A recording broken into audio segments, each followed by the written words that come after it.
Hey, Fester, you see that woman was charged with the Astro Skate Brandon riot? Remember that, like a month ago or so? Yeah, over a birthday party. Well, she had a whole big event planned, but didn't have the requisite security. And anyways, a whole big problem, I think about a month ago out in Brandon. Riot, cops, hundreds of people rioting. Anyway, the woman charged in the big Astro Skate Brandon riot of 24. So Great. yeah, we'll get into that later on. Hillsborough County has catched another hardened criminal. There you go. Listen, but what she did, for her trying to ramp up a riot and calling for people to like F up the place, screw up the place. I mean, that's not good. We'll get into that with more specificity and detail a little later on here on the MJ Morning Show on Q105. 6:02 as we just get rolling here on a Friday. Hey, do you have a cash on? Do you carry? I don't have. You know what? I have like an emergency 50 or 100 that I keep like jammed in my little wallet here. So in my little folding wallet, which look, first of all, Yeah. Do you still have your giant Pulp Fiction wallet? Do you still carry that? I don't carry a wallet anymore. Oh, that's right, because My doctor, Dr. Mark. Dr. Mark, that's Yeah. right. I had a sciatica pain, hip pain. Right. And right. he said, stop carrying your wallet. And I Yeah. stopped. I carry a wallet. Yeah. It's my phone wallet where I have my just driver's license and what, a debit card or driver's something? license, a debit card. Usually I carry, $20 or $30, but I don't have any right now. Okay, all right, because, I've been holding on to the story. It's just been sitting in my pile, and, I've got a couple of stories like every week that just get moved from one day to the next, and a lot of times I don't even get around to certain things, and then I go through piles of prep from like the past week or two, and one of these stories keeps popping up. And the reason why I asked about your wallet, and I forgot about that, you've just reminded me, because you used to carry the Pulp Fiction wallet that read bad ass, right? Bad. BMF. Yeah, BMF, bad mother bleeper, and wallet like right out of Pulp Fiction. Yes. Right, and that wallet was ridiculous. You had so much crap jammed in that wallet. It was like my dad's wallet. Yes. My dad. First of all, what was the whole deal with like our parents and grandparents? It felt they needed to carry everything. Yeah, but how about credit cards? My dad had a credit card for every stinking gas station. And it seems like there were more gas brands back when I was a kid. My dad had Exxon, Gulf, Union 76, Phillips 66. He had Shell and Texaco and Sunoco. I'm telling you, my dad had a credit card for every freaking gas station. It's like, how do you keep track of the bills, man? And back then, you got all bills in the mail. All paper. These days, you can opt for online billing or email billing and not get the actual paper. But I just remember my dad's wallet was like the size of a brick. Yeah. It was ridiculous. And all the papers and receipts that were jammed into this thing. And imagine you're sitting down on a brick. Think of a regular red brick, like a brick house. And that was like the size of my dad's wallet. Right. Every freaking credit card. Then I mentioned the gas credit cards, and I probably missed about a dozen of them. Then he had back Department stores had their own cards. Hang on, I'm about to get to that. Then my dad had like Bank Americard. That was before Visa. Okay. Before Visa, did you remember that? No, I never knew that. Yeah, before Visa, it was Bank Americard, right? Then before it was MasterCard, do you know what it was? Master Charge. It was Master Charge. Yes. So my dad had the Master Charge. He had the Bank Americard. He had American Express. He had Diners Club. He had Carte Blanche. Do they still have Diners Club? I have no freaking clue. He just had all, and then you had all the department stores. Right. He had the Sears card. He had the J.C. Penney card. It was ridiculous. But he had every card with him at all times. And my dad back then, he had the wallet that had the plastic windows that unfolded.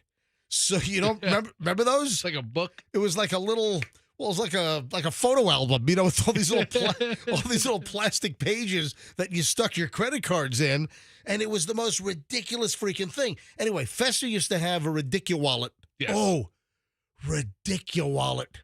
I don't know. You don't think that would sell these days? The ridiculous wallet. Just the middle symbol with a wallet. I don't know. Anyway, so Fester's wallet was so ridiculously big that it was giving you back pain. You had no idea. You were having like lower back issues and radiating pain that would go and like zap up your spine. And then you spoke to Dr. Mark, a good buddy of mine, who's also treated you in the past, talking about Dr. Mark Weinstein, a spinal expert and surgeon. Good man. With Florida Orthopedic. And he immediately zeroed in on your ass wallet. That's right. And that kind of cured your problem, didn't it? It did, because it's like you're sitting on a baseball. Well, I am not a brick, or I am not a large-assed man. I have a very small ass for a guy as large as I am. And he said, "Look, your wallet's essentially right on your bone, and it's what's causing the pain." So he gave me something to alleviate the pain, and then he goes, "Let's get rid of that wallet. Let's do something else with that." And I did, and I've never carried a wallet again. So how did he zero in on your wallet? Did he ask you about a wallet? Well, he has to see it. Because he knows that is common. That's a common issue. People with gigantic wallets, and it's got to be men mostly, because women don't carry wallets in their rear pocket. So hey, we ought to redo that jingle. Your Fester large rude man. People say Fester is a large rude man. We ought to change that to people know Fester's not a large-assed man. Because you're a big guy. I am. You've got a drop off the cliff little tiny butt.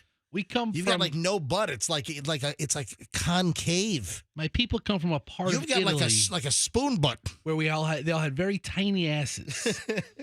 right on the Adriatic. A little town in Italy. It translates to small ass town. So how did we get here? Carrie, you asked me for money. You asked if I had money on me. Because I don't. I've been sitting on a story all week long about there are some $5 bills that are worth thousands.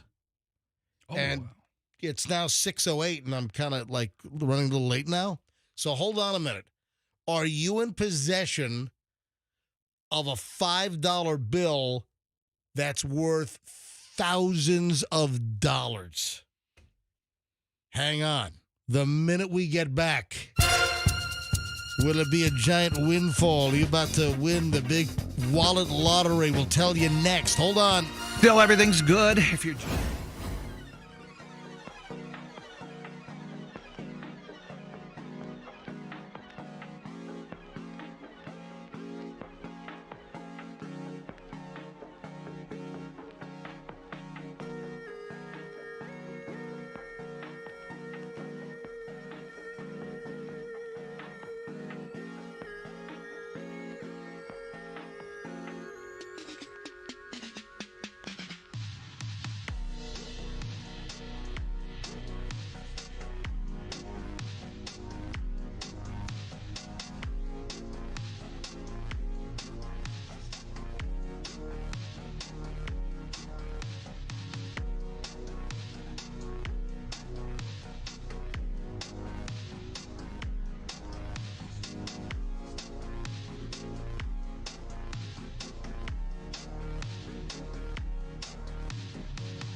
MJ and Fester. There is no Froggy because they fired him. And no Roxanne today because she texted in sick. I mean, these days you don't call in sick, you text in sick. Well, the time of day that she sent the text, you wouldn't have wanted to call anyway. Well, I got a text at 3:55 this morning, and then you made some kind of mention that she told you last night earlier that she wasn't feeling well. She's like, I don't feel so hot. And this was like maybe at 7:45, maybe no, later, like 8:30 at night. Why were you having contact with Roxanne at 8:30 last night? Well, we have a textual relationship that's open 24/7. Oh, you have a secret textual relationship with Roxanne? No, listen, anybody can text me anytime. And she says, hey, she didn't text me at 7:45. I'm sorry, 8:30 last night. See, if she would have, that would have spun you out completely with a million questions I don't think she was ready to answer at that time. Like what? What's going on? Have you taken a test? Do you have COVID? What are your symptoms? Hey, you know, Do you have temperature? COVID's running around again. Yeah, it is. COVID. I know about half a dozen people, and I know, I'm not going to mention any names, but I know a very prominent individual locally that was just knocked on his ass with COVID for like a week or 10 days, and then the whole family got it and everything. So COVID be rolling around again here, folks. Don't think, oh, it's all done, it's over. No, it's rolling around. So I sure as hell hope she doesn't have COVID, because I'm leaving a week from today. I'm heading down to Little Cayman, do a little scuba diving with some chums, with some pals. Don't call scuba diving friends chum. I mean, just the two words don't seem to go together that well. I did that intentionally to see okay. if you'd pick up on it. Hey, the $5 story. And actually, this is a story specifically about a $5 bill, but it could be really any denomination. And that's why I said, Festa, whip out your wallet, but you don't have your giant wallet anymore, and you have you've got your cell phone case wallet now. For years, I was only cash. I never carried a debit card. I never carried a charge card. But if I didn't have the cash on, I'd carry hundreds of dollars. Yes. I rely on virtually no cash these days. I have some emergency cash tucked into my wallet, and I just whipped out $90. I've got two 20s and a 50 jammed in my little folding pocket wallet. And I'll review my cash here in a second after I tell you what the story is. Now, there's an interesting item that I saw online like a week ago, maybe actually more than that, like 10 days ago, about a $5 bill that ended up being worth $2,040. How does a $5 bill be worth $2,040? And this was a 5. It could have been a 10, a 20, a 1, with interesting serial numbers. Oh. Yeah. So it turns out, and this was not a $5 bill in good condition. This is kind of a worn and crumpled, and this is a heavily used $5 bill, not like some kind of mint condition piece.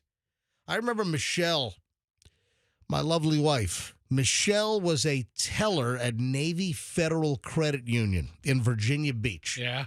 And she held the record for years, like the most transactions on a military payday Friday. She was like a rocket. She seriously, for years, she had like 390, some crazy number. She had the most transactions at her branch, and that was a busy branch. The Virginia Beach Navy Federal on Lynnhaven Parkway. That was a big, big branch back in the day. And Michelle was a teller before she moved to mortgage at Navy Federal, and that's when I had first met her. And she called me up one day while we were dating, and it was pre-engagement. And she's like, hey, come on down. We just got a $1,000 bill. I'm like, whoa. You don't see many of those. No, they just had a $1,000 bill that was deposited, and they're supposed to turn those in, or at least back then, they were supposed to turn those back in. I think you still are. The Treasury wants them. The Treasury to get them out of circulation. So I rushed down there, and apparently the branch manager said, yeah, if Todd, if your boyfriend, MJ, if he wants it, tell him to come on down. So I went down, and the freaking thing was stained. It had like poop stains. It was just I Who don't know whether cares? it because it was not in good shape. It was stained. It was like, oh my God, why does this $1,000 bill? Why does it have to be stained? Who cares? You were only paying $1,000. You're paying face value for it. I was, but I mean, it's not like you're paying $3,000 or $5,000. But it just I got down there and it was like, oh man, And money can be clean. Laundered. No, well, it's money laundering operations. Money's made of a linen fiber. You know that, so it can be cleaned a little bit. Nah, this was stained. It had like a rust-colored, like dark tomato sauce stain on like half the bill. It was all splotchy. It's like, who the hell dropped this in a pot of ragu? Look at you, too good to buy a stained $1,000 bill at face value. Anyway, little story. It's just amazing the crazy things that I remember that just pop up through conversation that we have here. The Grover Cleveland. This was a 2021 $5 bill that sold for $2,040. Why? Because of the serial number. Now, people just, when you use paper money, they're just throwing it all around everywhere, and they're not looking at these things. This $5 bill had a serial number of G 888888888A. All eights.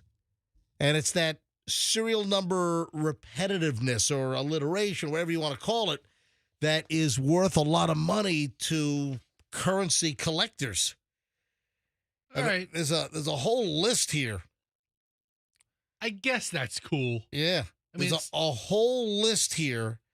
Low serial numbers, high serial numbers, flippers, star notes, repeaters, super repeaters. That would be a super repeater, the 88888888888, you know. There's a whole, I don't even know what half these things are. Binary bills, trinary bills, ladders. What is a ladder? Like a 1, 2, 3, 4, 5, 6, 7, 8 or something like that? Yeah, that makes sense. Yeah. Binary numbers. Radars and super radars. What the hell is a radar and super radar bill? I have no idea. Consecutives, doubles.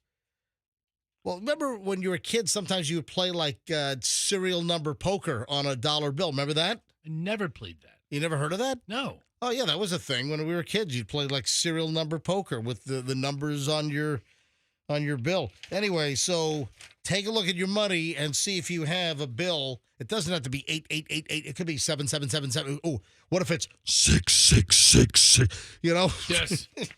Your local Satanist club will buy it for millions. Hey, how do you piss a U-Haul off? I mean, I can think of a couple of ways. Tell you one way to piss a U-Haul off. You put their truck in a lake? No. You're like the KKK or a white supremacist group, no. and you rent U-Haul trucks for the big protest and rally. Oh, no. And then you go, this is awful. Poor U-Haul. This is terrible.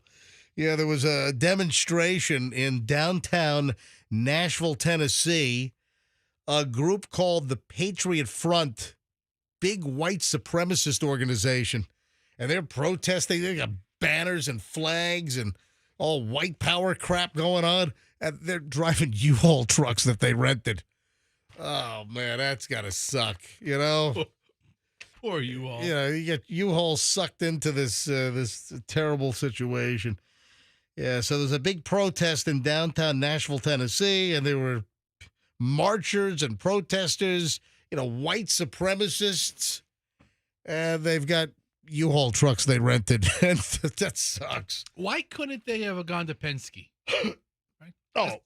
Penske, Ryder, right? I don't think I've seen a Ryder in a while. Is Ryder not around anymore? When we moved to Florida, we rented a truck, and it was by a company named Jartran. Oh, Jartran. Yeah.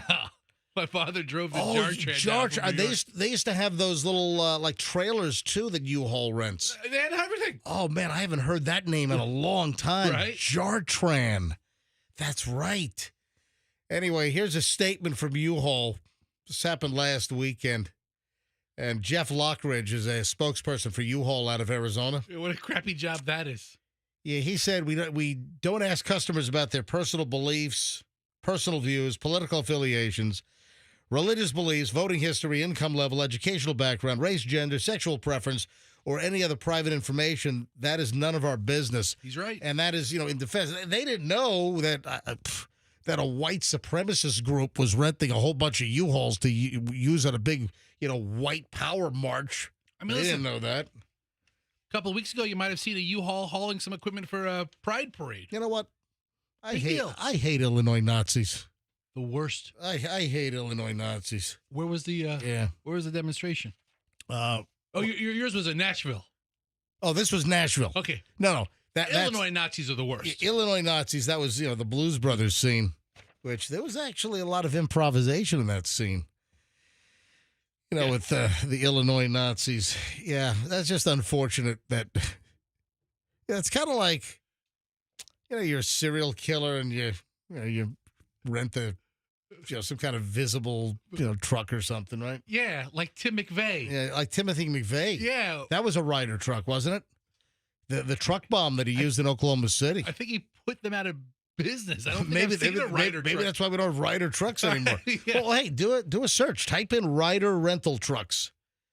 No, type in RYDER, Ryder rental trucks. No, they're still out there.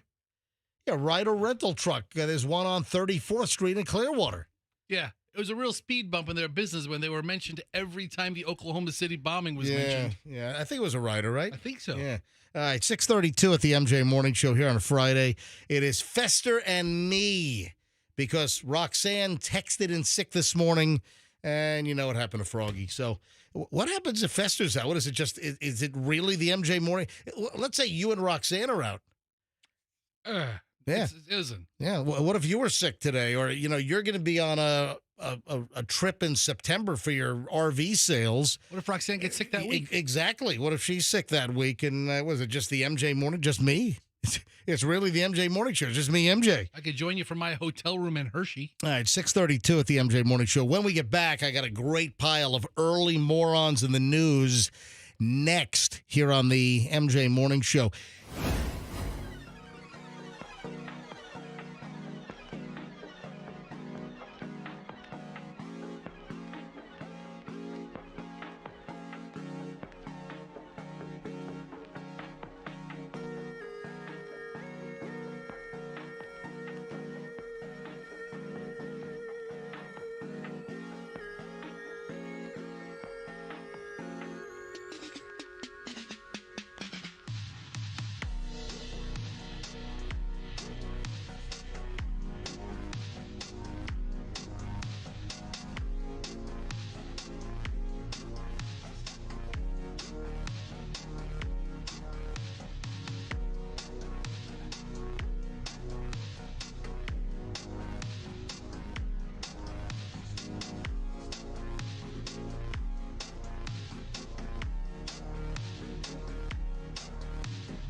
Early morons in the news on the MJ Morning Show. MJ and Fester here on a Friday morning. Number one in the pile. Oh, man, what a way to go. Ugh. This is a little elevated. This is a little more than more. This is like murderers in the news, but... That should be its own segment. Time for murderers in the news. Oh, my God. A woman in New Jersey admitted to killing her housemate with a Scotch tape dispenser and a curtain rod. My God, talk about different use for household materials. You can make a weapon out of almost anything. Jeez, man. You know, those tape, I got one right here. Hold on a minute. I have a tape dispenser right here, man. This is like a bludgeoning object right here. And this is actually not even a heavy one. Yeah, this is actually this is a Scotch tape brand. You know the ones that are more like oval and they have like sand in them? Yeah. You know, to give them weight? You know what I'm talking about? I'm holding up this dispenser. here on MJTV right now. But this actually does say Scotch. This is the Scotch model C60. Yeah, the C60 has a big model over here. It's a really efficient tape dispenser, the old C60. But I remember, and they're around. I'm sure we have those around here. Yeah, if we walk around the office, we probably have a bunch of tape dispensers with the sand in them. Yeah, and I don't know if it was that one, but this is horrific. 60-year-old woman has pleaded guilty to aggravated manslaughter in the deadly beating of her housemate with several household items, including a tape dispenser and a shower curtain rod. Anyway, I don't need to go into all the rest of the details here, but you don't need a gun or a knife. All you need is a freaking Scotch tape dispenser. I mean, does she get bonus points for creativity? Yeah, let me ask you a question. Morons in the news continue. If you throw a bunch of cocaine on the roof of a Red Roof Inn, yeah. Do you call it the White Roof Inn? Or if you throw cocaine on the roof of a Red Lobster, is it now the White Lobster? Aren't those rare? You hear every once in a while a blue lobster. An albino lobster? Yeah, I think there have been white lobsters. I've seen blue lobsters. And rare blue lobsters, yeah. Now, I saw a story about a Detroit guy who was arrested running from the cops, and he's throwing drugs up on the roof of Red Lobster, Texas Roadhouse. Man, you watch episodes of Cops, and man, a lot of times when they run, they're like, you know what? I will take the fleeing charge over the drug charge. And a lot of times, they're tossing. They're tossing. Exactly. They're tossing it. They're tossing the drugs out the window. So a lot of times when a cop pulls a car over and then they take off, or if they don't stop at all, and then they finally are stopped or they do stop on their own, a lot of times it's to get down the road and toss the baggie of drugs out the window. Yeah. So I just thought this was a funny. This guy's running from the cops and he's throwing drugs up on the Red Lobster and Texas Roadhouse, but I was thinking also Red Roof Inn. Yeah, anything with a red would then be a white. Yeah, absolutely. And I got a couple of gross stories, man. You know what? These are both morons in the news stories. What kind of gross? Well, a Philly man, and I can't even play the audio because the woman is like, "Stop him! He just bleeped on my leg." In your favorite store. The Dollar Tree? Dollar Tree. I mean, if something's like that's going to go down, it's at the Dollar Tree. Man, Dollar Tree. Philadelphia cops searching for a guy who allegedly on a woman's leg. I don't know what means. Just use your imagination. I mean, I can think of three things. Guy did this on, it wasn't a number 1 or number 2, okay? Yes. It was the third one? Yeah, let's just leave it at that. So Philadelphia cops looking for a guy that was walking up and down the aisles at a Dollar Tree and, well, made a deposit. I'll tell you right now. Yep. I've been very excited to go to the Dollar Tree before in the past, but not that excited. Oh, and then the woman rolls video. I mean, why would you roll video on this? I mean, the woman runs out of the Dollar Tree after the guy who flees into the parking lot, and she's running with her phone while recording. I mean, probably maybe to try to get the guy on video so cops have something to, go by as far as identification goes. And she's yelling about this guy just bleeped on my leg. And, God. I mean, all right, gross item number 1. But the bottom line here is, folks, you got to be aware of your surroundings. If you've got some creepy lurker behind you, that had to take some time, right? I mean, I would imagine, unless it was something premature. Anyway, what was he doing in the previous aisle? Well, the point is, just be aware of your surroundings. If you have some guy creeping on you, you got just be aware of that it might be something disturbing and disgusting. And the other, and this is kind of a celebrity-related one. Do you know who Danny Elfman is? The name sounds familiar, but I can't place him. Yeah, Danny Elfman is a musician. He was in Oingo Boingo. Remember the song Weird Science from the movie? That's Danny Elfman. Also, I think his biggest claim to fame is he is the composer of the Simpsons theme song. If you look at The Simpsons, it'll say music, or you'll see Danny Elfman's name come up. This guy's a longtime musician. You know what? I have no idea who this guy is. I was thinking Jenna Elfman. I take it back. I have no idea who this guy is. Oingo Boingo. How the hell is I supposed to know he was in that band? Well, I can't name one song by Oingo Boingo. Weird Science. Right, you told me that. Weird Science. If you would have said before, you went, Weird Science. I have no idea what they've done. Dead Man's Party? Again. Dead Man's, that's another one. Yeah, I know the songs, but I would never have put the two together. All right, well, I've got a story from TMZ. Danny Elfman sued for Bleep Martini. Oh, no. Danny Elfman, a famous film score composer, is being sued by a woman accusing him of serving her a martini glass filled with blank. The same blank as the Dollar Tree story? The same blank as the Dollar Tree.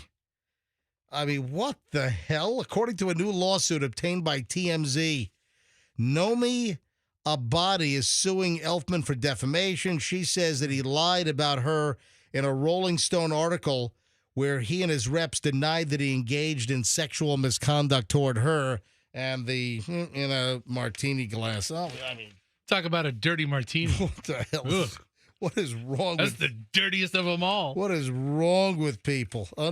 Unbelievable. Hey, shaken, not stirred. Oh, jeez. Yeah, shaken like or tossed.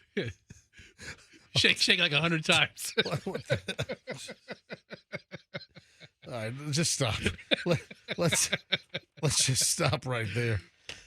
You know what? I have a couple of other additional moron stories I want to get to. Man, something happened to this woman on a cruise. On Celebrity Cruise Lines,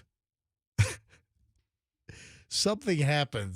And, I mean, you should tell the guest. They didn't. I'll explain that coming up in just a bit. Also, we're getting into the political season here, obviously. I didn't notice. And we've got the signs that are popping up in people's yards. This woman put a sign in her yard that caused, well, some uncomfort among some of her neighbors. This ended up in court. What did I say? I said uncomfort. It should be discomfort. Yeah, I'm sorry about that. So this lady made her. Let me just rephrase it. Did Andrew correct you in your ear? He did. All right. So this lady made her neighbors uncomfortable. That's what I was thinking of. With a political sign that she put in her front yard. What did she do, and why did she ultimately win, and on what grounds? Because she was fined, and she had a big victory. What did this political sign say? Hang on. That's coming up and a whole lot more next here on the MJ Morning Show on Q105 at 6:52. It's on, man.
Breaking news, if you're an AT&T cellular customer. Just breaking this morning, I was just going through this, and I'm like, what the heck? What the hell took so long? You know what? Let me just get into this first. Then I'll get into the political side. And again, free speech prevails and wins again. I'll explain you late in just a second. First, though, Andrew, our executive producer here on the MJ Morning Show, just rushed this in. Breaking news. It is 7 o'clock. This is breaking news on the MJ Morning Show. Nearly all AT&T cell phone customers' call and text records exposed in a massive breach. Oh, no. What the... Oh, no. What a mess. The call and text, there's an interesting little twist here, which is coming in a second. The call and text message records of tens of millions of AT&T cell phone customers in mid to late 2022 were exposed in a massive data breach. AT&T admitted this morning. 2 years later? What the heck? 2022? AT&T said that there was an illegal download on some kind of third-party cloud platform. You bet there was. That they just learned about in April. Hey, way to have things buttoned up over there. You got a breach back in 2022 and you find out about it in April of 2024? That's some good work there, Lou and IT. Yeah, I didn't hear Lucy mention that in the commercial. Oh, that's right. Is that her name? That's the character's name. That's that kind of frumpy... She frumped herself up. Oh, she frumps herself. Oh, that's right. Yeah, she's quite voluptuous. Yeah, that's right. In the That's first right, couple yeah. of commercials, she was a little curvy and You know what? She's a little too smarmy for me. Little too cutesy wootsy. you know it's too smarmy for Oh me. no, it's Lily, not Lucy. Is it Lily? Yeah, Andrew just said in my Oh. ear, it's Lily, Lily. the AT&T. I want her to do a commercial talking about the data breach that they just discovered 2 years later. Yeah, that'd be great. Hey, AT&T customers, it's me, it's Lily. Let me do some cutesy wootsy commercial while I sit here in an airplane seat or something. I love Lily. Yeah, I got nothing against Lily. But this data breach, big deal. I am not an AT&T customer. I am a Verizon customer. And what do you have out there now? You got the T-Mobile, Verizon, AT&T. Do you still have is Metro and So Metro has been absorbed by T-Mobile. okay? And what about Cricket? Is Cricket Mobile still out there? I think that is that a Walmart specific brand? I don't know. I don't know either. And then you've got the other stuff that's like being like resellers. Like you have Spectrum Wireless. Like, my cable company, which, Michelle and the kids, they're pushing me to go to YouTube TV. They're pushing me to cut the cable, and they've got it all worked out and like save money. So I mean, they've got it worked out with like everything we need, and YouTube has a built-in DVR and everything. Yeah, unlimited DVR. Yeah, so I might be moving to YouTube TV shortly. We'll see, but the point is that Spectrum, man, they're hassling me about going to Spectrum Mobile, but. I've done the math, and with like the discounts that I have, and the number of lines and the service that I have, the price is not better than Verizon. But Spectrum is they're also Spectrum is reselling. They don't have their own towers. They're just reselling the service from somebody else's tower? I think they resell Verizon. I don't know which. I thought it was Verizon, but they're using the infrastructure of one of the big cell carriers. They don't have their own cell towers. They're just reselling. It's kind of funny. There's a commercial that I've seen for what is it? Patriot Wireless. It's like an American-owned company, with the values that you want, but they're buying the space from the cell companies that they're claiming that don't have the values that you want. What? Why don't you open up MJ Mobile? MJ Mobile. You just rent the space on the towers, and you have That's your what own it is. network. They're buying, these other companies are buying capacity, whether it's T-Mobile, whether it's AT&T or Verizon. They're just buying capacity. They don't have their own infrastructure. So it's kind of a lie. It's like, go to this wireless company. Andrew was telling me about Mint Mobile. Yeah, that's who's the actor involved in that? Ryan Reynolds. So there's Mint. But I thought Mint was going to be picked up by T-Mobile. Did that deal get turned down by the DOJ, or is that going to happen? Anyway, back to the AT&T deal here. Man, this is insane. AT&T said the compromised data includes the telephone numbers of nearly all of its cellular customers. Wait a minute. Let me say that again. AT&T said the compromised data of all phone calls and texts includes nearly all, that's in quotes, nearly all of its cellular customers and customers of wireless providers that use its network. So there we go. That's what I was talking about. Other wireless providers that use the AT&T network, and they just resell the service under a different name. What a mess. The time frame was May 1st of 2022 to October 31st. Happy Halloween 2022. This is like a 6-month period, and they're just telling everyone now. They learned about this back in April. What the hell? I mean, that's just concerning. You're a huge wireless company, and you just discovered in April of 24 that you guys were hacked and all data, all customers' texts and phone call data was stolen 2 years ago. Unbelievable. Man, someone needs to lose their job in the IT department over there. Are a bunch of that's nuts. A bunch of Russians just reading your texts I don't from know. 2022? Yeah. Also, they say that a very small number of customers had their data stolen on January 2nd of 2023. Is it fair to assume that everybody's data is out there on the dark web, or everybody's data is in some hacker server somewhere? I'm like involved in numerous things now. What were the hacks that I was a part of? I can't even. It's so common these days. But there were a couple of was it Frontier recently? Yeah. Oh yeah. Thank you. So Ticketmaster. I've been a Ticketmaster customer. All of that data was stolen. 500 million customers with Ticketmaster. All the data was ripped off. Then we had Frontier. I have Frontier Internet. I've got the old Verizon FiOS, which was purchased in the Tampa Bay area by Frontier, and Frontier had a massive data breach. So, I mean, I'm getting breached. I'm getting breached up the butt from every direction over here. Guess what? The only thing I haven't been breached up the butt with is this AT&T data theft because I'm not an AT&T customer. Yeah. Wait till Verizon has their news. Oh, jeez. I'm not trying to listen. I'm not trying to blow smoke, but well, you're a pretty high-value dark web target. Oh, Jesus. Really? Yes, all the Russians were very excited when they saw your name come across the servers. That's great. We got him again. Oh, man. But, so far, I mean, I haven't had my credit wrecked. So far, I don't think I've been compromised. But, clearly my name, address, social security number has been part of numerous breaches. Wasn't there a hospital? Son of a breach! I'm sorry. What, did it? What? Wasn't there a data breach at Tampa General?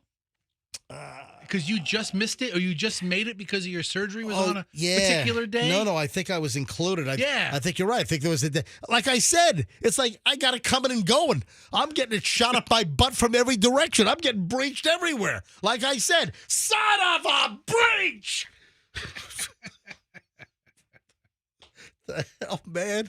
Does it even matter anymore? Oh, man. What are they going to do with all this data? Big deal. But what does it really matter?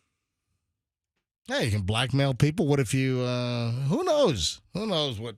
You got all the data, all the text data, all the phone call data. All the nude selfies that you've sent to people? Yeah. I do a lot of that. Well, maybe not you, but I do it a lot. No, you don't. All right. So freedom of speech prevails again. Okay. We are in the thick of the political season. And if you notice, I don't do politics on this show. I shut down that element of my broadcast life. I was just getting sick of it. The politics are just so toxic. It's just everything. This woman in Tennessee, I guess, felt the same way about the toxicity of the politics. She put a sign in her front yard that read, F 'em both 2024. And it was the actual word. I mean, it was I got it. F-U. It was the whole word spelled out. She had one of those political signs jammed in her yard. F 'em both 2024. This is a woman named Julie Pereira in Lakeland, Tennessee. Not Lakeland, Florida. Lakeland, Tennessee. And, well, city came after her. Neighbors complained. Well, guess what? She just won a free speech lawsuit. And the city of Lakeland, Tennessee, has to refund the money she paid in fines and also cover all of her legal costs to the tune of $31,000. Yeah, she went to the courts last month. She started racking up fines because neighbors complained about her F 'em both 2024 political sign that she planted in her yard, and she had American flags around it as well. And some neighbors complained that it's obscene. Well, welcome to America, man. That's free speech right there. So Lakeland city officials in Tennessee, they initially fined this Pereira $50 a day for the sign, which a local officer said violated city regulations that prohibit statements of an obscene, indecent, or immoral nature. So she filed a suit back in June 6th. The total fines that she racked up came to $688.45. How do you get to that number if it's $50 a day? Maybe there's interest on it. I don't know. I'll have to check the City of Lakeland's accounting in Tennessee. Anyway, she initially paid the fines and then covered up the U. Yeah, she put like blue painter's tape over the U, so all you had was the F and the C and the, and she took it to court. You know what? As they say, don't take the law into your own hands. You take them to court. The litigants are entering the courtroom, and the defendant is carrying a sign that says F them both 2024. I'm Doug Llewellyn. Thank you, Doug. Yeah, thank you. I'm Doug Llewellyn.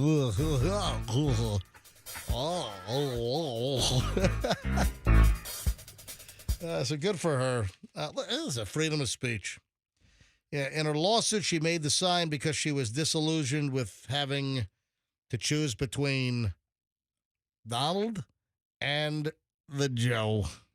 So that's why she said bleep them both. It's a tougher choice than you think. In her sign. Do you know what's really going? I've seen like 8 stories recently. Do you know what's the target of massive amounts of threats? Or I should say thefts, rather. Thefts. Yes, not threats, thefts. Do you know what the target is of a massive amount of thefts all around the country? I mean, is it going to be something like baby formula? You know, or you're close.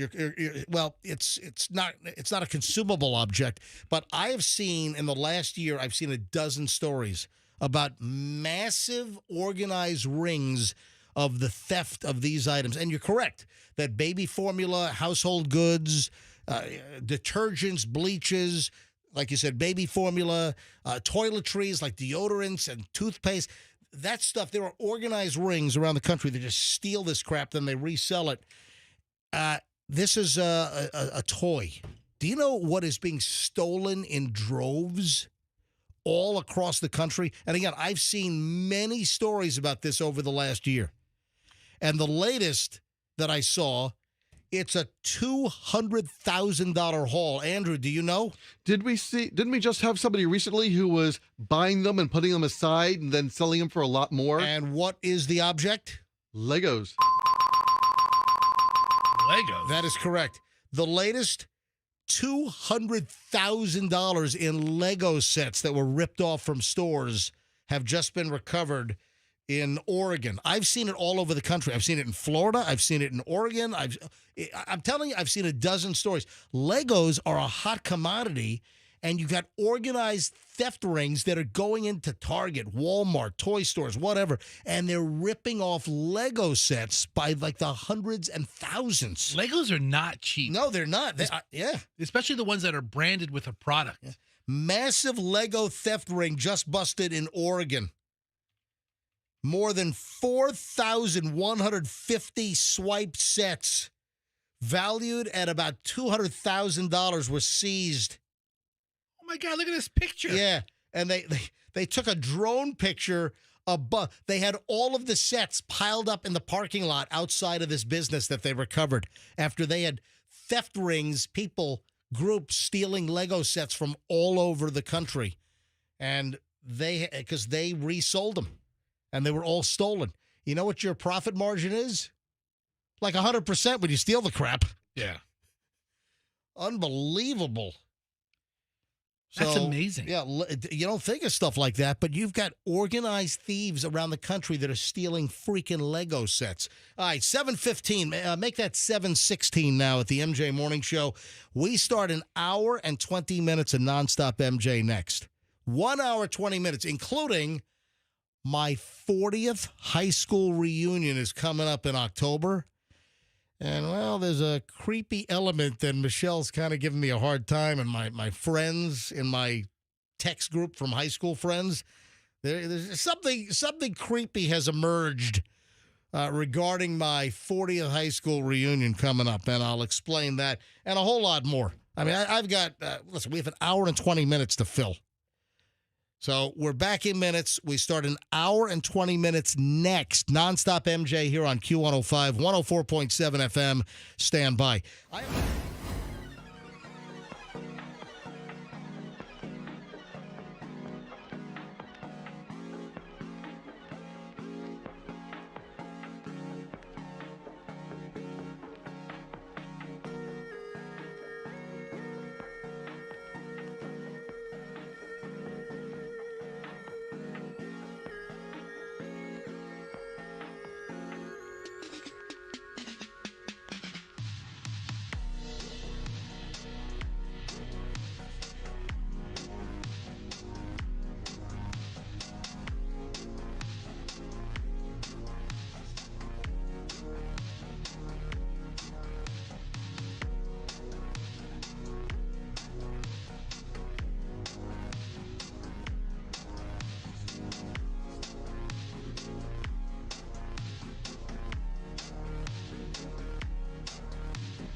Fester. This is Q105, 104.7 FM. There is no Roxanne today because she texted in ill I got it at 3:53 this morning. You're telling me that you spoke to Roxanne earlier at 7, 8 o'clock last night, and she told you then she wasn't feeling well? Yeah, so let me get here. She sent me a text at 9:40 p.m., so a little later than I thought. All right. Not feeling so Yes, hot. 9:40 would be later than 7 or 8. All right, not feeling so hot. Wanted to give you a heads up. And that's it. I did not get a heads up at 9 o'clock last night. I got the I'm not coming in at 3:53 this morning. Yes, she was giving me the heads up, and I was like, hey, hope you feel better. I wonder why I was omitted from the early heads up. She better not have COVID.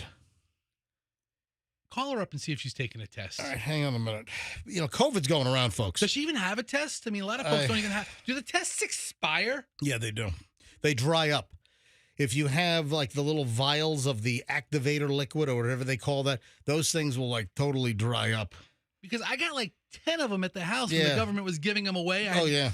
Yeah, I got all the freebies the government was handing out. They mailed fact, them to us. They did like the last call for alcohol. Yeah. They did like the last call some months ago, and I even signed up for those. I got like 4 more. And let me call, I don't even know her number. I got to look her up. You know what? There was a time where you used to know everyone's phone number. No. And the only number that I know is yours, 813-310-8444 is your cell number. That's it. Yeah, Roxanne. Let me call her up. She has a 727 number. That's right. 727. I will not give Roxanne's cell number out like we give out your cell number on the air. I don't understand why. Your call has been forwarded to an automatic voice message system. Oh, that's a straight to voicemail COVID right there. Let me send her a text message. Hang on, let me try that one more time. That is going right to voicemail. That's not good. Your call has been forwarded to an automatic voice message system. Oh, man. 727. Man, I hope she doesn't have COVID. And I'll tell you right, I mentioned this earlier this morning when we first started out. Fester said, Roxanne's not coming in, blah, blah, blah. And I had mentioned then that I'm not going to mention names, but a very prominent, well-known person here in the Tampa Bay area that everyone knows. I'm telling you right now, everybody listening to me right now knows who this individual is. Oh, man. I'm not going to say who it is, but everyone knows. Now I want to know who it is. You can't say that. Yes, I can, and I'm not going to breach their privacy. Is it what genre? Is it No, is it political? Nope, that'll give it away. This individual Is it a local congressperson? We stop it. I'm not telling you. This person came down with COVID in the last week or so, 10 days ago, and I spoke to them the other day, and they said, yeah, this bout of COVID. He got it, and then the whole family got it. So it's a male. It is a male. Aha! All right. So they're getting information out of you. That's it. Slowly but now, surely. I don't have a problem with gender. All right. Hey, maybe it's a they. Okay, no, it's a he. So this person got it, and then the whole family ended up getting COVID as well. And this person told me that this round of COVID, they had COVID twice before. So this is the third time. And they said that this one knocked him on his ass, that this was 104 fever and just in bed for days. Is he missing a lot of time on TV? So I'm going to tell you right now, that if Roxanne's got the vid, I'm leaving a week from today to go to a Little Cayman for a little scuba diving venture. I've taken no vacation this summer. Have you realized that, Fester? Yeah, I realized that. When the hell are you going to take some vacation time? I'm taking vacation in a week. You usually take 2 or 3 weeks in the summer. I usually take, sometimes it's 4 weeks in the summer. Sometimes I'll take 2 weeks. That's not uncommon. Folks, in October, I will be in radio for 42 years. So don't give me crap on my vacation time. And I've earned it. I'm entitled. So take it, damn it. But just a weird year. And I haven't taken any summer vacation time yet. And as it stands, it looks like I'm only taking a week. instead of 3 or 4 weeks. Because previously, Michelle and I, we would take 2 weeks in June and then another 2 weeks in July or August. And this year, just kind of, see, Michelle loves to go on vacation with the kids. You know, we've always done these like family vacations where we head to Japan or to Italy or whatever. And, you know, Julian is doing summer classes all summer long up in New York at NYU. You know, he's about to be a sophomore. Did phenomenally well. He had like a 3.75 his first year at NYU. I mean, I'm just thrilled for the kid. You know, for him to get into NYU film, you know, with a 4% acceptance rate last year, it's just, you know, it's just amazing. I'm so proud of the kid, and he's doing well. And he just got his first summer class, just got his grade on that, got like a B+. Oh, B+. Huh? Wish it were an A- or an A, but hey, listen, I'll take the B+. So the kid's doing well. But with Julian at school and Chloe and her internship, and she just got hired full time. Just a hard time to take a vacation. Yeah, it's tough. So we've had no vacation, but I'm going to do some scuba a week from today. Next Friday, I'm here, but after the show, I'm gonna head down to Little Cayman and do some scuba. And luckily, the Caribbean looks pretty good right now because you have all this dry Sahara dust that's kind of precluding tropical development right now. So looks like I'm going to be in good shape. You know, because you had that barrel assing through the Caribbean, that early Category 5. It's like, what the, you know, it rolled south of Grand Cayman and the Cayman Islands, but, you know, it could have rolled over them, but hopefully, you know, I'm in good shape. So looks like we're going to dodge the tropical hurricane season at least. And typically this early in the season, that part of the Caribbean is generally quiet. Generally, that heats up in like September, October. But we have that early barrel. So here I'm looking at, you know, the Atlantic hurricane season right now in the Caribbean, and things look like it's going to be quiet. So the last thing I need is like for Roxanne to come down with COVID and like infect me just before I'm getting ready to go. So, you know, Roxanne's not here. And I'm not saying she has COVID. I don't know. She's just saying she's sick. She doesn't feel well enough to come in. Hey, should we call Doug? Let me try Roxanne one more time before we move on. Man, if she's got her phone going right to voicemail, I don't know. Oh, now it's ringing. Now it's ringing. Hang on. This is better because before it was just going right to voicemail. Oh, now it's going to ring and go to voicemail, right? Oh, yeah. She's not picking up. 7:30. Your call has been forwarded to an automatic voice message system. 7. All right. Listen, I want to know if she took a test. I want to know, you know, listen, if she's just having like a stomach issue, or maybe it's not even like sort of the COVID-y thing, but, you know, I don't mean to be a pessimist, but that's the first thing I'm thinking of, especially since I've heard of maybe a dozen people that I know in the last month and even the last couple of weeks coming down with COVID. It's floating around. It's out there, yeah. It is out there, and don't think that, hey, we're in the clear, it's all gone, that awful chapter is done. No, it's still floating around. Just heads up. All right, 7:36 now at the MJ Morning Show here on Q105. 7:45, so 10 minutes from right now, I got to talk about this creepy emergence regarding my 40th high school reunion coming up in October. And Michelle's giving me a hard time on this, and then my friends just don't try to just wait. 7:45. It's coming up in just a minute. Little scam warning. I just don't understand the people that fall for this crap. I can't figure this out. Why do people think that a famous celebrity online needs their money? Like really famous, or like like really, really famous. Like, don't stop believing. Famous. Like guy from Journey? Like, any way you want it, that's the way you need it. Any way you want it. Joe Perry? No. Steve Perry. Steve Perry. Yeah, that wrong band, dude. Yeah, Steve Perry. One of the Perrys.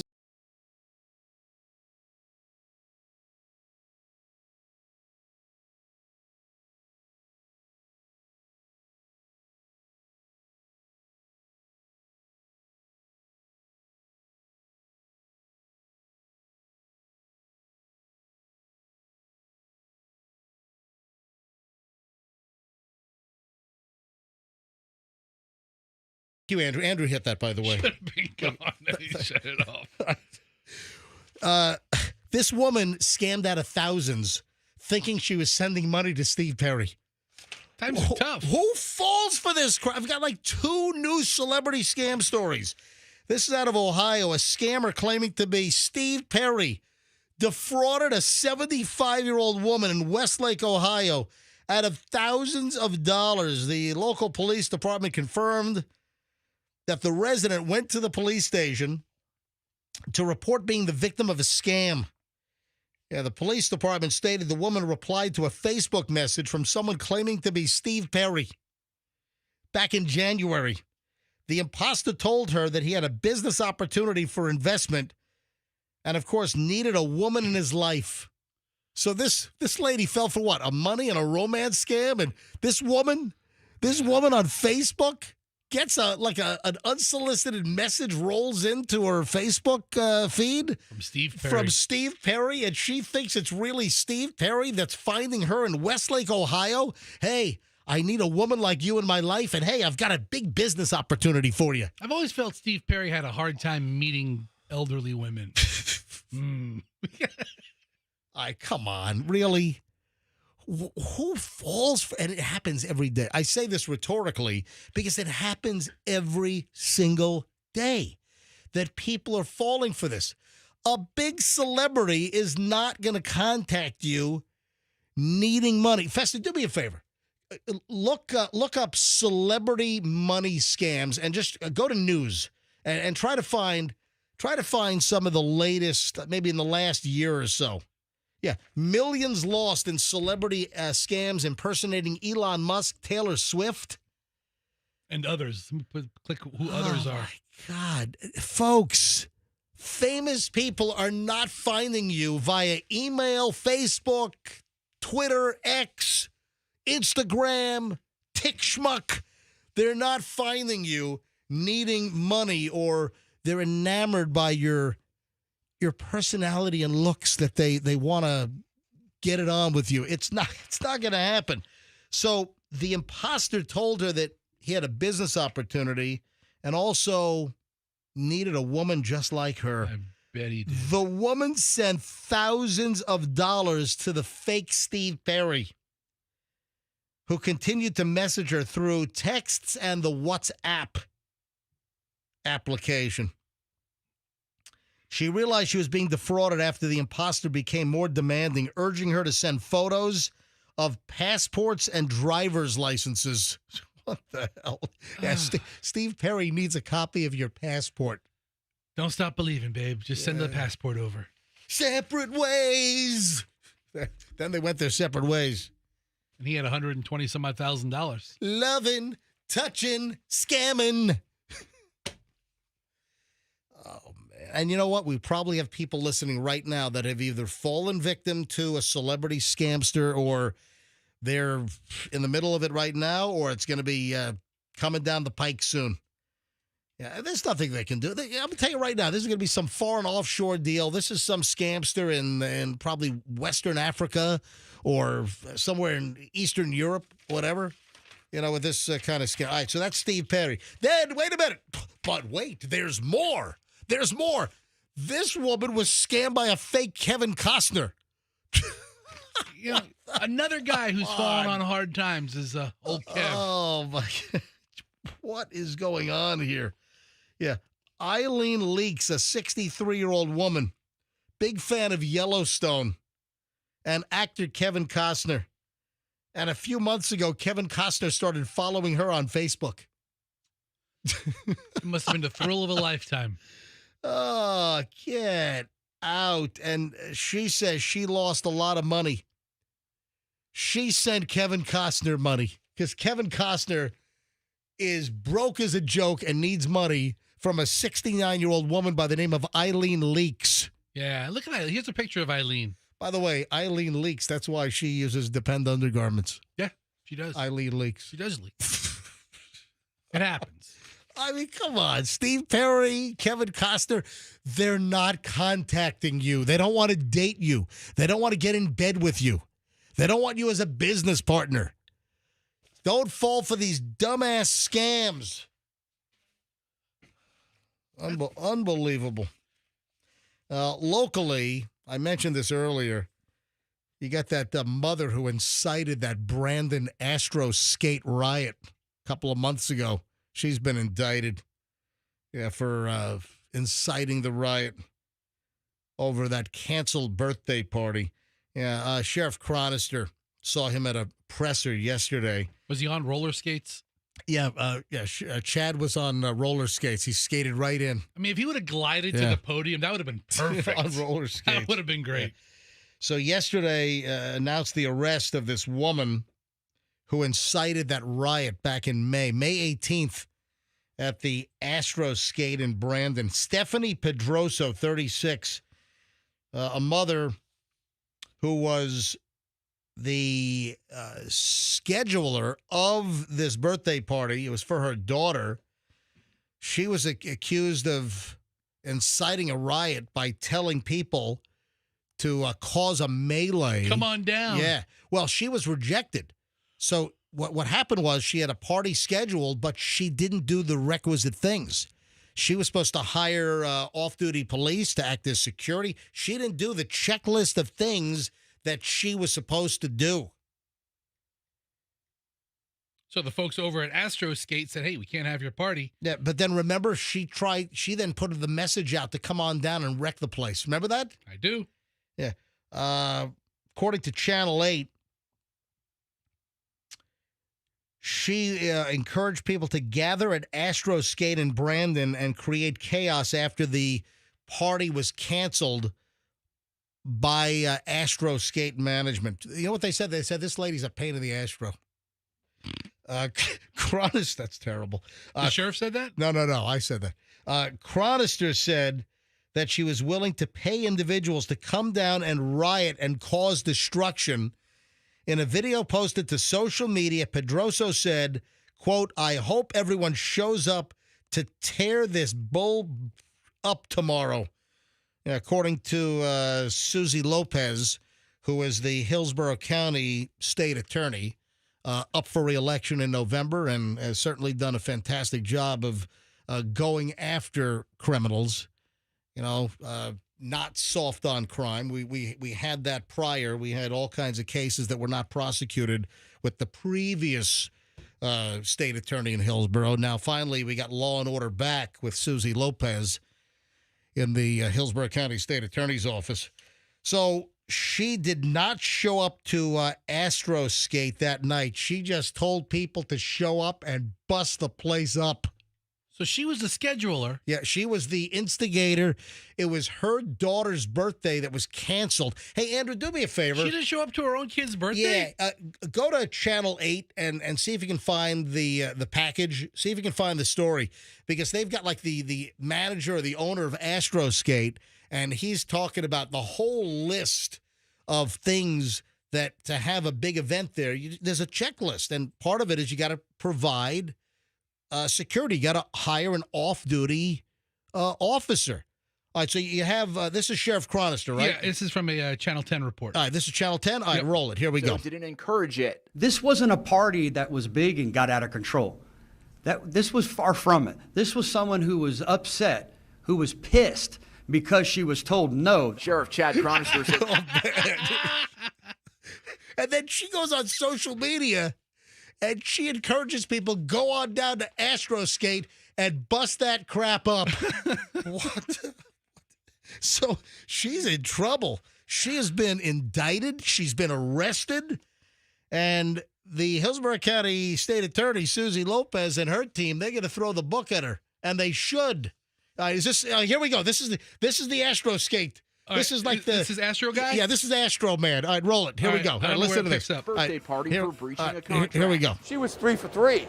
Owner Chris McGania says she failed to hire security, was reselling tickets, and posted unauthorized flyers for something much different than a kid's party. All right, stop. So he said she was 3 for 3. Didn't do the private security thing. You can hire an off-duty deputy. She then posted flyers. What, she was trying to make money from the event? Or yeah, what? she was like a promoter of her own event at the Astro Skate. Roll it. Here we go. That kind of stuff with booty contests and all that nonsense, That's not for us, man. All right, You know? stop. So she put out flyers. Like it's a nightclub party.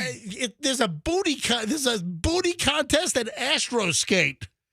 A booty It contest. sounds like a great time.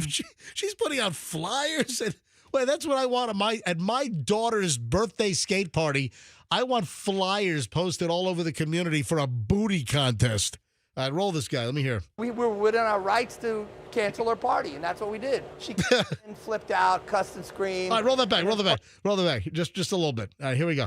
Here's the owner of Astro Skate. Flipped out, cussed and No, screamed, go back a little further. and then Just a little. posted All right, here we go. All nonsense right, there we about, go. So we were within our rights to cancel her party, and that's what we did. She came in, flipped out, cussed and screamed, and then posted nonsense about come to the skating rink the next night. Not just go there, but cause problems. We have this defendant on video saying, and I quote, "I hope everyone shows up to tear this up tomorrow." Whoa. That's the exact quote. That's Susie Lopez, the Hillsborough County State Attorney, who's up for re-election in Why'd November. they beep it out? Why'd you beep it out, Channel 10? What? You can't say bitch? I mean, I would leave bitch Channel in there. 10, come on. Come on down and tear this bitch up. What, are you going to offend everybody in the nursing home? Let it roll. Come on, Channel 10. We're not going to stand for that. It would have been so cool if Susie Lopez and Sheriff Chronister would have, skated around the podium.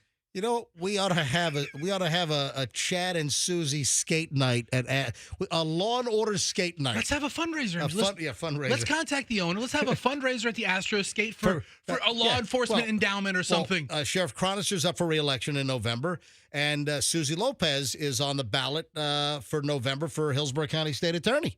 Call the sheriff, see if he'd be down for a charitable fundraiser at the Astro Skate. There we go. Cops on skates. That'd be great. State Attorney on skates. Yeah, right. There we go. All right. 7:49, 7:50 at the MJ Morning Show. All right, running a few minutes late here. But I've got a kind of a creepy situation regarding my 40th high school reunion coming up in Virginia Beach in October. Yep, 40th reunion for Cox High School, Virginia Beach. The class of 1984. How Orwellian. A spreadsheet, Fester, has been put out by Tom. Tom is a cool guy. Tom, who was in my senior class, great kid, very popular kid, went on to go to the U.S. Military Academy at West Point. In the Gulf War in 91, he was an attack Apache helicopter pilot. Now he's like in finance. What was that Roxanne thing? I want a man in finance. Yeah, he's in finance. He's doing very, very well for himself. And he's one of the organizers, and he got a hold of me. He sent me a DM. He slipped into my DMs. Hey, and how you doing? And I call him up, and we have a nice long conversation. And he was a good friend back in high school. And he sends me the spreadsheet. So he and another group of people, they're trying to track down all the folks from my class. I think it was like 343 or 353 was our graduating class. I mean, if everybody knows somebody, then you probably get most of the class. Well, that's what they're asking people. Yeah. So who do you know? It turns out that, I'm in my text group with my buddies Mike and Doug, and they're already on the spreadsheet. So they're asking anybody that knows somebody to just propagate the information that we're going to have a 40th high school reunion coming up in October. But here's where the creepiness kind of emerges. On the spreadsheet, it's the whole class, all alphabetized, and it's, one of those working spreadsheets where it's shared and then anyone can change it, and you're requested to put all your contact information on the spreadsheet, which he shared with me. I entered all my information, and then I'm looking through the spreadsheet, and I would say it's only about 20% right now that's there. But of the class of 84, not everyone is with us. That's the age, man. Yeah, well, listen, I'm 58. I feel like I'm 28. Yeah, but we've lost some people. Well, here's where a little bit of the creepiness comes in.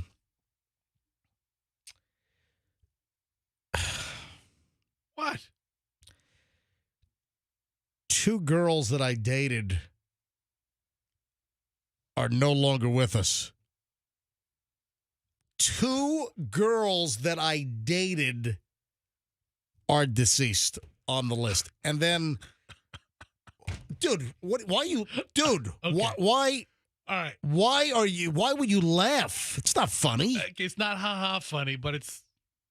And now my oddly friends, funny. so Doug and Mike are like, they're calling me like the kiss of death. Yeah, you're like the I got Black Widow of Hawk High School. exactly. Michelle's like, oh, that's weird. So 2 girls that I went out with.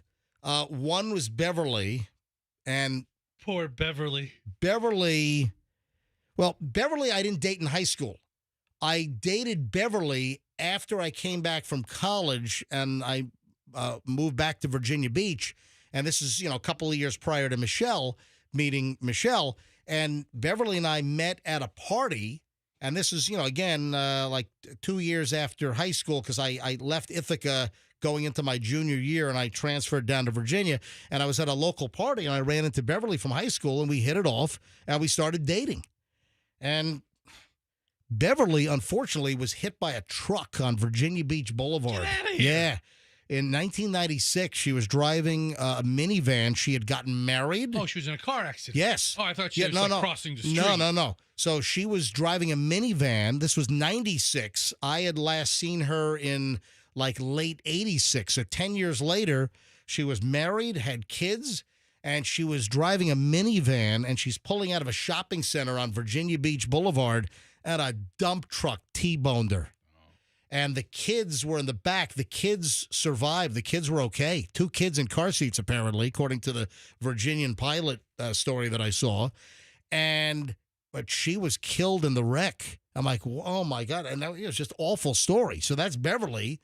And then a girl that I did date in high school, went out on numerous dates, and a good friend.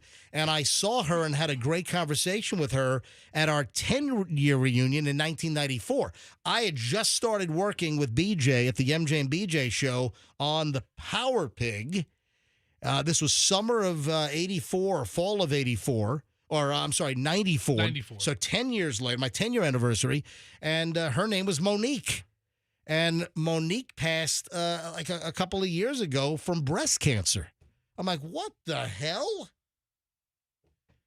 And I don't want to be too callous here. Monique had a giant chest. She had a massive, like big natural. She was built. Okay. And then that was high school. Yes. Then I saw, is this creepy? Am I creepifying this even more? Yeah, you are. Then Monique at our 10-year reunion was a fraction, and I didn't say anything, but she clearly had a breast reduction. She had a reduction? Yeah, she must have had so I don't know if that exacerbates. Did she have breast cancer issues back then? No, I don't think. No, I don't think so. I don't know either. I think she just had a reduction, and then I find out that she died of breast cancer a couple of years ago. So 2 girls on the from my high school reunion are not going to be there because they're deceased, and I went out with both of them. And then if you look at, Michelle was kind of giving me. Let me call Michelle, and Michelle's not going with me. Yeah. She's not going to the reunion, and it's Virginia Beach. It's our hometown. That's where I met Michelle. She doesn't want to go to the scene of MJ's Kiss of Death. Oh, will you stop She doesn't want to go. I don't blame her. You stop it. Hello? Hey, are you listening, or are you still sleeping after the Doobie Brothers last night? I just got up and made your daughter lunch. Oh, fine. Did you make her little sandwich triangles? I did. Today she gets don't ruin her surprise. Okay. All right. So, Doobie Brothers were good last night, right? They were so awesome. All right, hang on a minute. I'll get to that in a second. Are you listening to the show? Yeah. All right, so... Weird, creepy, whatever. Michelle, if you value your life, do not go to this reunion. Please stop it. Right? I'm not going to the reunion. Oh, and then what about Randy Sabatino?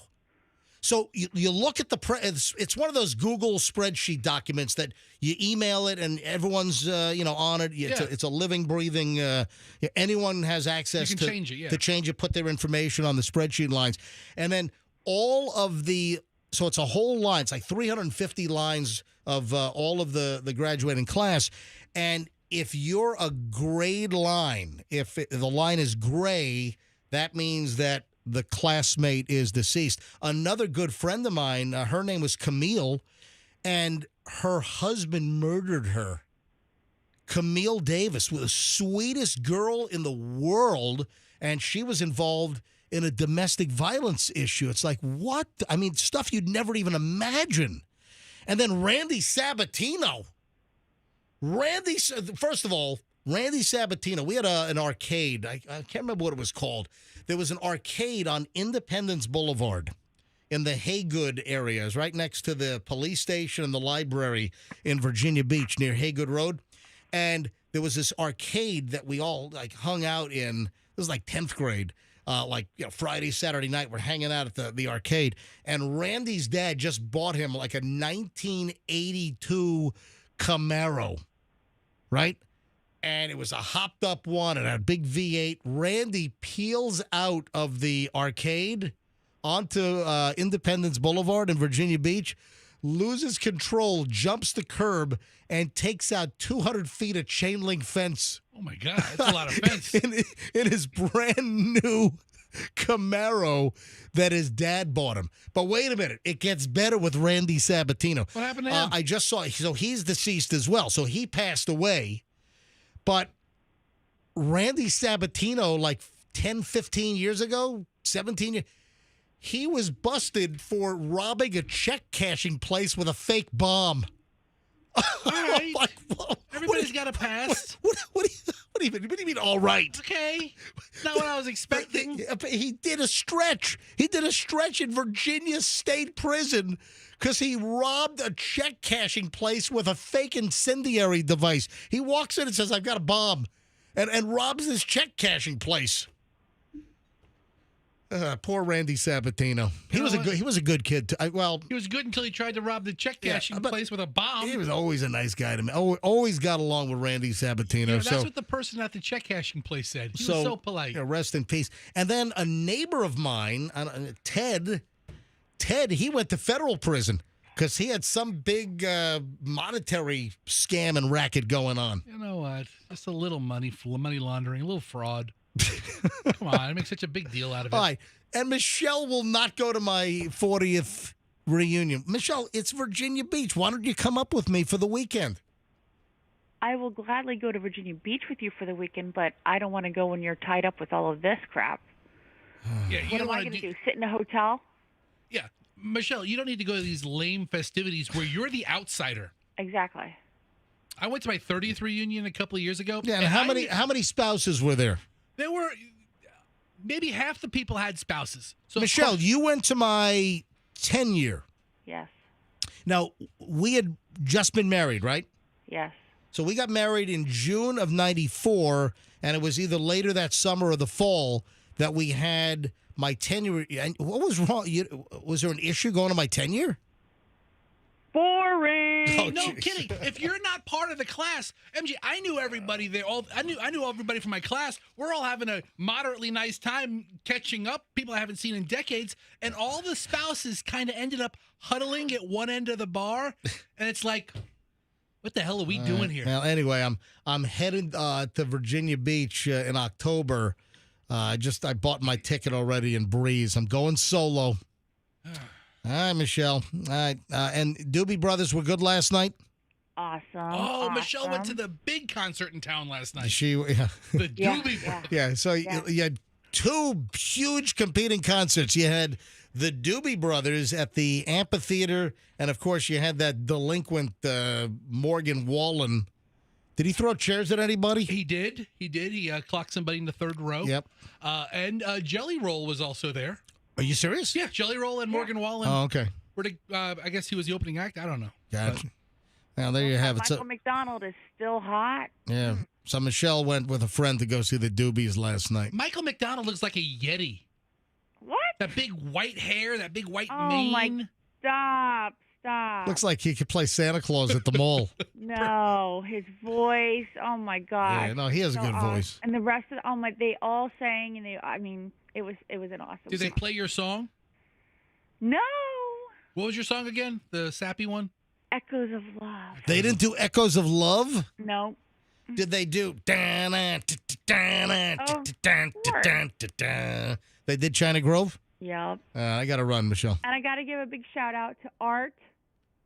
Art? Yep. Who's Art? He recognized me walking in. Wait a minute. Whoa, who is Art? Art L. He's one of the attendants there. Hold on. One of the audience attendants recognize you as Michelle? Yeah. How the hell? Oh, does he follow me on Instagram? I guess so. He's since like the good old days. He's Was it? You said Art Vandelay? No. But he reckoned I went to show him where our seats were so he could give us better guidance, and he said, "I recognize you, Michelle." Hey, you were already gone with Christine to go to the amphitheater. Did you see the video I shot at 7-Eleven with Chloe on 7-Eleven Free Slurpee Day yesterday? No, I think I was a little preoccupied. All right, well, I'm going to play that now. All right, goodbye. Listen, if you want to reconsider, I'd be happy to take you to my 40th anniversary reunion. Yeah, no. Pass. All Hard right. pass. Hard pass. All right, goodbye. Bye. All right, see you. All right, bring up my Instagram. Fester, hit play and unmute. This is, well, don't do it yet. I'm getting there. Don't do it yet. Hold Just on. hang on a second. Okay. Let me set it up. Just go ahead and reset. So yesterday, Chloe says, "Hey, Dad, let's go to 7-Eleven and get the free Slurpee." Because yesterday was, and you took your kids? My wife took 2 kids. Your wife took whatever their names are. Hadley and Hudson. Is that it? Yeah, I think so. Okay. So Allison took your kids. So Chloe, my 22-year-old kid, says, "Dad, let's go to 7-Eleven." So I take her to the 7-Eleven. The closest one near my house is one on Cypress, kind of west of West Shore on Cypress. There's an old 7-Eleven there. So I rolled in, hit reset, and this is what happened. I'm rolling video as Chloe is walking in. Listen. Hey there, my greedy, blood-sucking, freeloading daughter wants to know, is this the 7-Eleven with the free Slurpee? You're participating? All right, thank you very much. All right, here we go. Hey, I guess they all didn't participate. It's 7-Eleven day. There you go. You getting a cola? Yes. All right. Well, go on, fill that all the way up like Veruca Salt. Come on, have it overflowing. Come on. All right, you happy now? You got your free Slurpee? And then she just shoves the whole cup in my camera phone. Has she never gotten a Slurpee before? You're supposed to put the lid on first. Do you know and how then many, fill the dome? You know how many people commented on that? So Chloe fills up the cup before putting the dome cap on. Your kid doesn't know how to pour a Slurpee? You know, I should have recognized that. I'm not sure if you're the best parent or the worst parent. How do you not teach your kid how to pour a Slurpee? I guess I never taught him how to do that. Oh, my But yeah, you put the dome cap up first, and then you fill the damn thing up, and you fill the whole dome. So if you want to see the video, and the clerk at 7-Eleven, I'm like, hey there, my greedy, blood-sucking, freeloading daughter wants to know, is this the 7-Eleven with the free Slurpee? You're participating? All right, thank you very much. You can hear him back on, yes. You see Chloe's face? So I said, yeah, my greedy, blood-sucking, freeloading daughter wants to know, are you participating in free Slurpee Day? Yeah, not all 7-Eleven. It had to be a participating 7-Eleven. That's a pretty good-sized cup for a free. Yeah, it's a good deal. Yeah. So she got her free Slurpee yesterday. So if you want to see the video, it is up on my you got to see her face. Her face is precious when I say that. She has no idea. I'm like, because I said, hey, Chloe, it's 7-Eleven day. Let me just video you going in and getting your free Slurpee. And she had no idea. I was going to ask the clerk about, can my greedy, blood-sucking, freeloading daughter get a free Slurpee today? She had no idea. It's up on my Instagram, Certified MJ Radio. That's Certified MJ Radio. So take a look at the videos. A lot of stuff up there, actually. And give me a follow. If you don't follow me on Instagram, give me a follow for classic content like this. Yeah. Yeah. Certified MJ Radio. Classic content, like watching a grown woman not being able to pour her own Slurpee correctly. And then I got scolded by Instagram yesterday. Did you say something like Yeah, a bad word? Because I saw the comments and they were more focused on your profanity than anything else. I dropped the F-bomb in my rant about Instagram disciplining me yesterday. I was disciplined. I was put in Instagram jail yesterday. Apparently, I was banned from, I think, doing live video for I think like 24 or 48 hours. I got a notification. So I'm not gonna. I'll play a little bit, but I got to bring it down before I curse. But people were shocked because I don't use the F-bomb very often.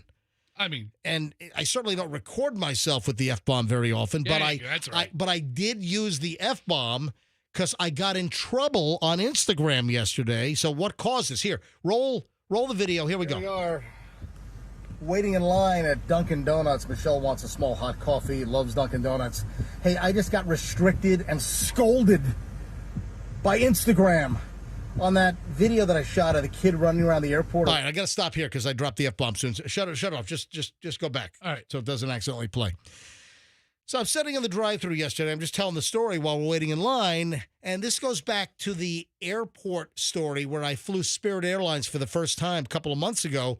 And I was flying from Tampa to Fort Lauderdale on Spirit. First time ever on Spirit. And this kid who was unaccompanied had come in from Fort Lauderdale, and they were waiting for the parent to pick the unaccompanied minor up, and there was no parent there. So the gate agents had to watch this kid, also the flight attendants, waiting for the parent. Listen, if you're a parent and you got an unaccompanied minor and you got to pick the kid up at Tampa International, why don't you make sure your butt is there to pick up your damn kid? That's some good advice. The kid keeps running away. I mean, full sprint. So after watching the kid bolt away from the Spirit Airlines employees like 2 times, I finally rolled video. And then you can see that one of the ones was a flight attendant who happened to be on my flight on the turnaround from Tampa back to Fort Lauderdale. And this guy was winded, had just chased the kid all the way down the terminal towards security from the end of the terminal. The kid was beating this guy up. So Kid's like 6 years old. The kid, the Spirit guy's huffing and puffing. So I caught this on video. So 2 months later, they're coming after you? Well, no. Yeah, hang on a minute. So this video has like 2 million views. Let me see if it was 1.9 million yesterday. But this is insanity. I mean, who would have thunk? I mean, you just don't know what's going to go viral. And this damn thing went viral to the tune of 1.9 million views last night. Let me see if I hit 2 million. And here we go. Yep, overnight it hit 2 million. Wow. So proud. Survey says 2 million views. All right. Let's have the cake girl make a cake for you with a big 2 million on it. So in my comments, when I go on my Instagram, I'll check the comments that people leave. And a guy's commenting on that.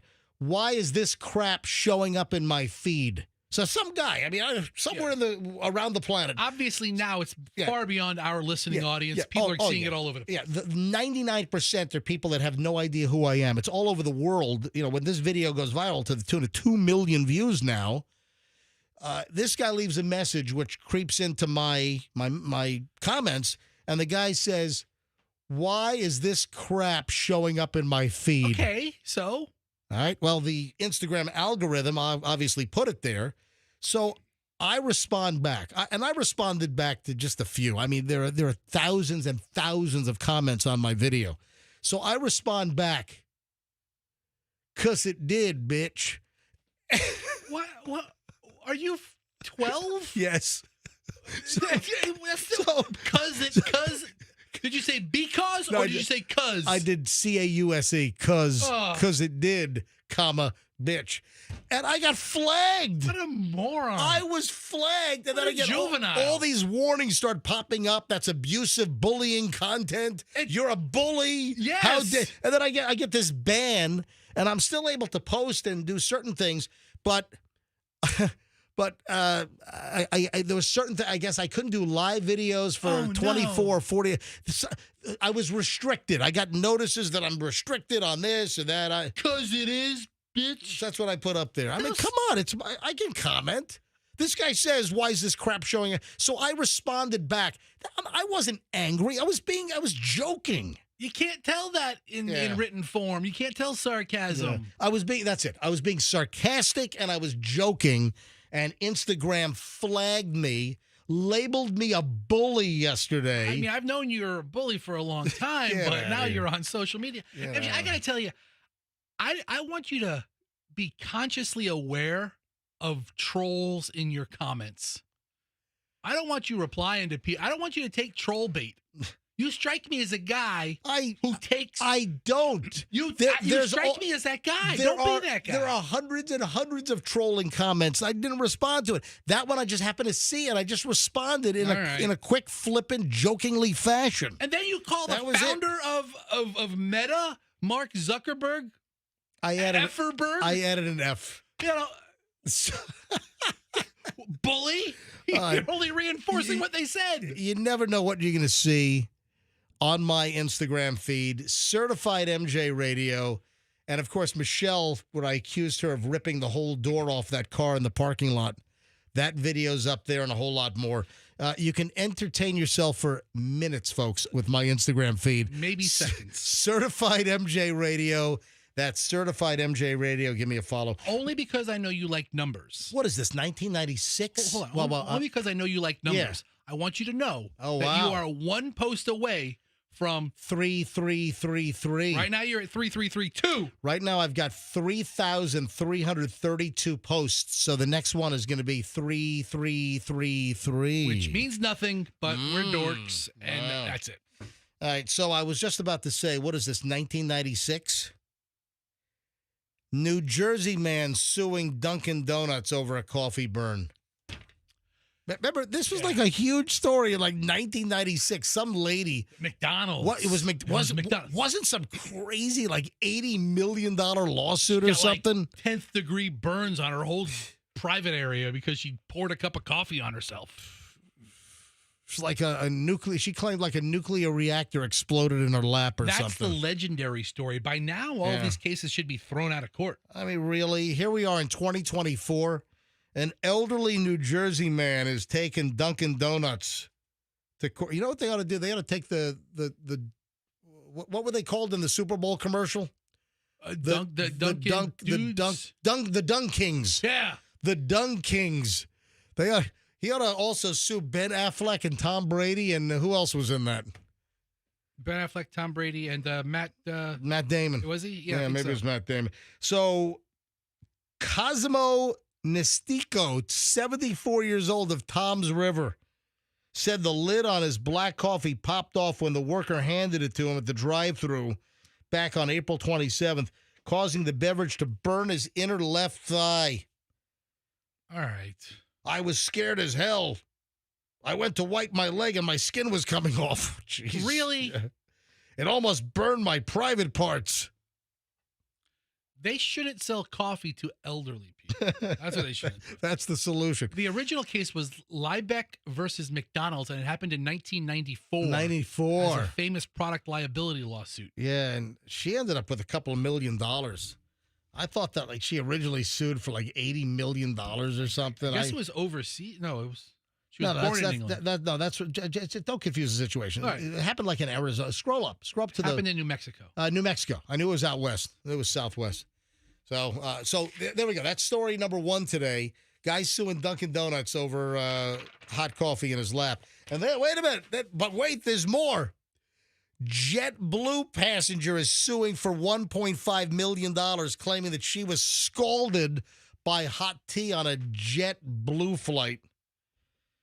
Yeah, $1.5 million lawsuit filed, claiming that the tea was unreasonably and dangerously hot. Well, did you order iced tea or did you order hot tea? Yeah, this was during midair turbulence. Tahana Lewis said in her complaint the plane was flying from Orlando to Hartford, Connecticut on May 15th and hit a patch of rough air that caused the pilots to put up the fasten seatbelt sign, but the cabin crew kept on serving beverages. Hot tea being served to the passenger next to Lewis spilled all over her, causing severe burns to her chest, legs, and arm. that left her scarred and disfigured. And she was quoted as saying, "Don't look at me. I'm hideous." You know, people who get the coffee on planes, I think there's a special place in hell for those people. Well, you know what? I've always heard that you don't get the coffee or tea on planes because the coffee machines are filthy. Ugh. That they don't get cleaned very often. Now, if you get water on the airplane, don't drink the lavatory water. Never drink water out of the lav. Good tip. Yeah. If you get water from the flight attendant, just make sure it comes out of a plastic water bottle, or they give you sometimes the little plastic water bottles. You know, for me, when I travel, and, you know, we fly quite a bit, you know, I get the cans of sparkling water. You know, that's all safe. So if you get water on an airplane, make sure it comes out of an actual bottle and poured in front of you. But I've always heard, and if you do a little internet searching on this, folks, just spend 2 seconds on Google's and type in quality of water on airplanes, coffee, tea. And I just put in some search, and you'll get a whole bunch of stories about how filthy those machines are.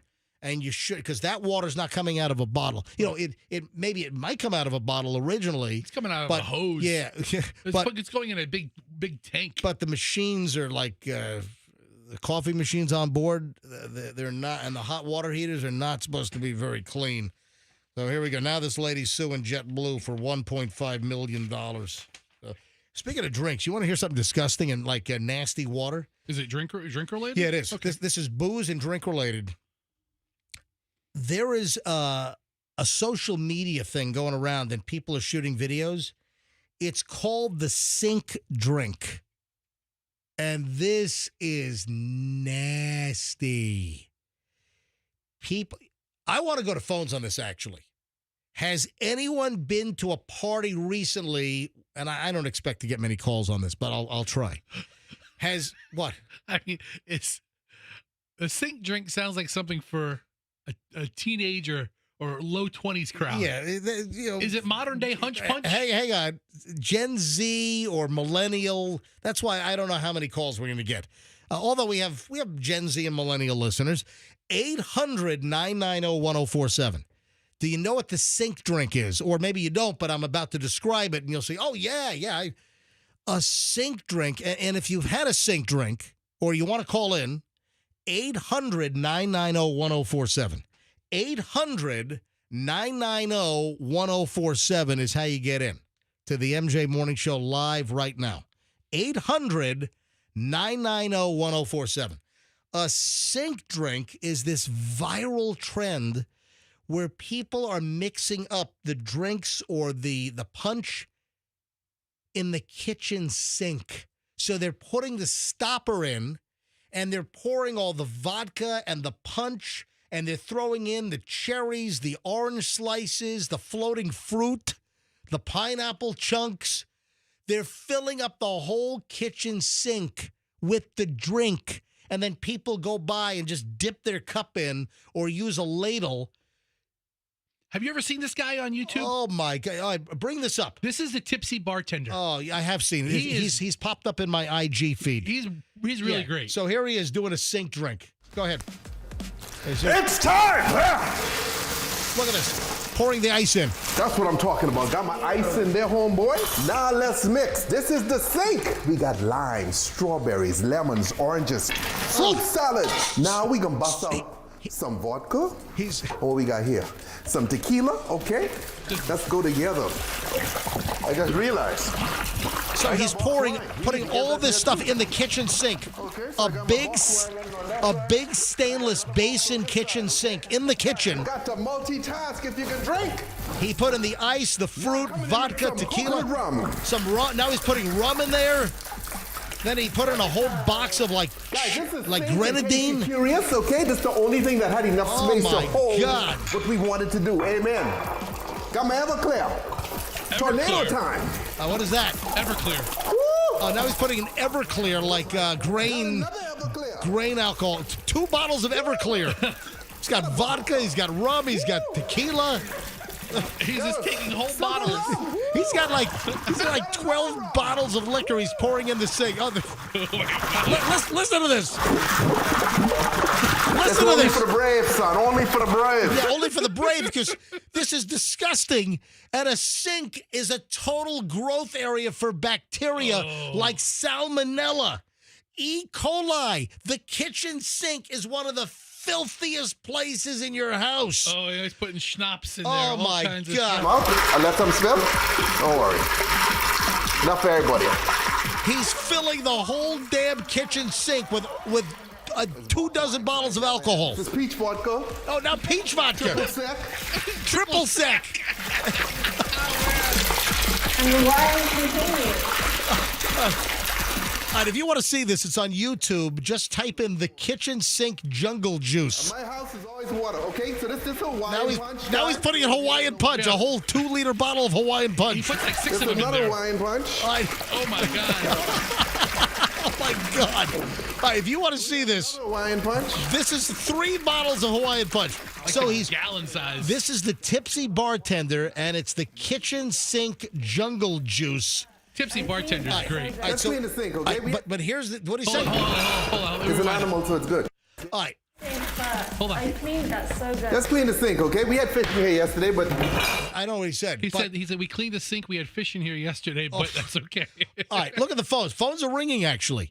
The problem is your kitchen sink is dirtier than your toilet. Wouldn't that alcohol kill all of it? Not necessarily.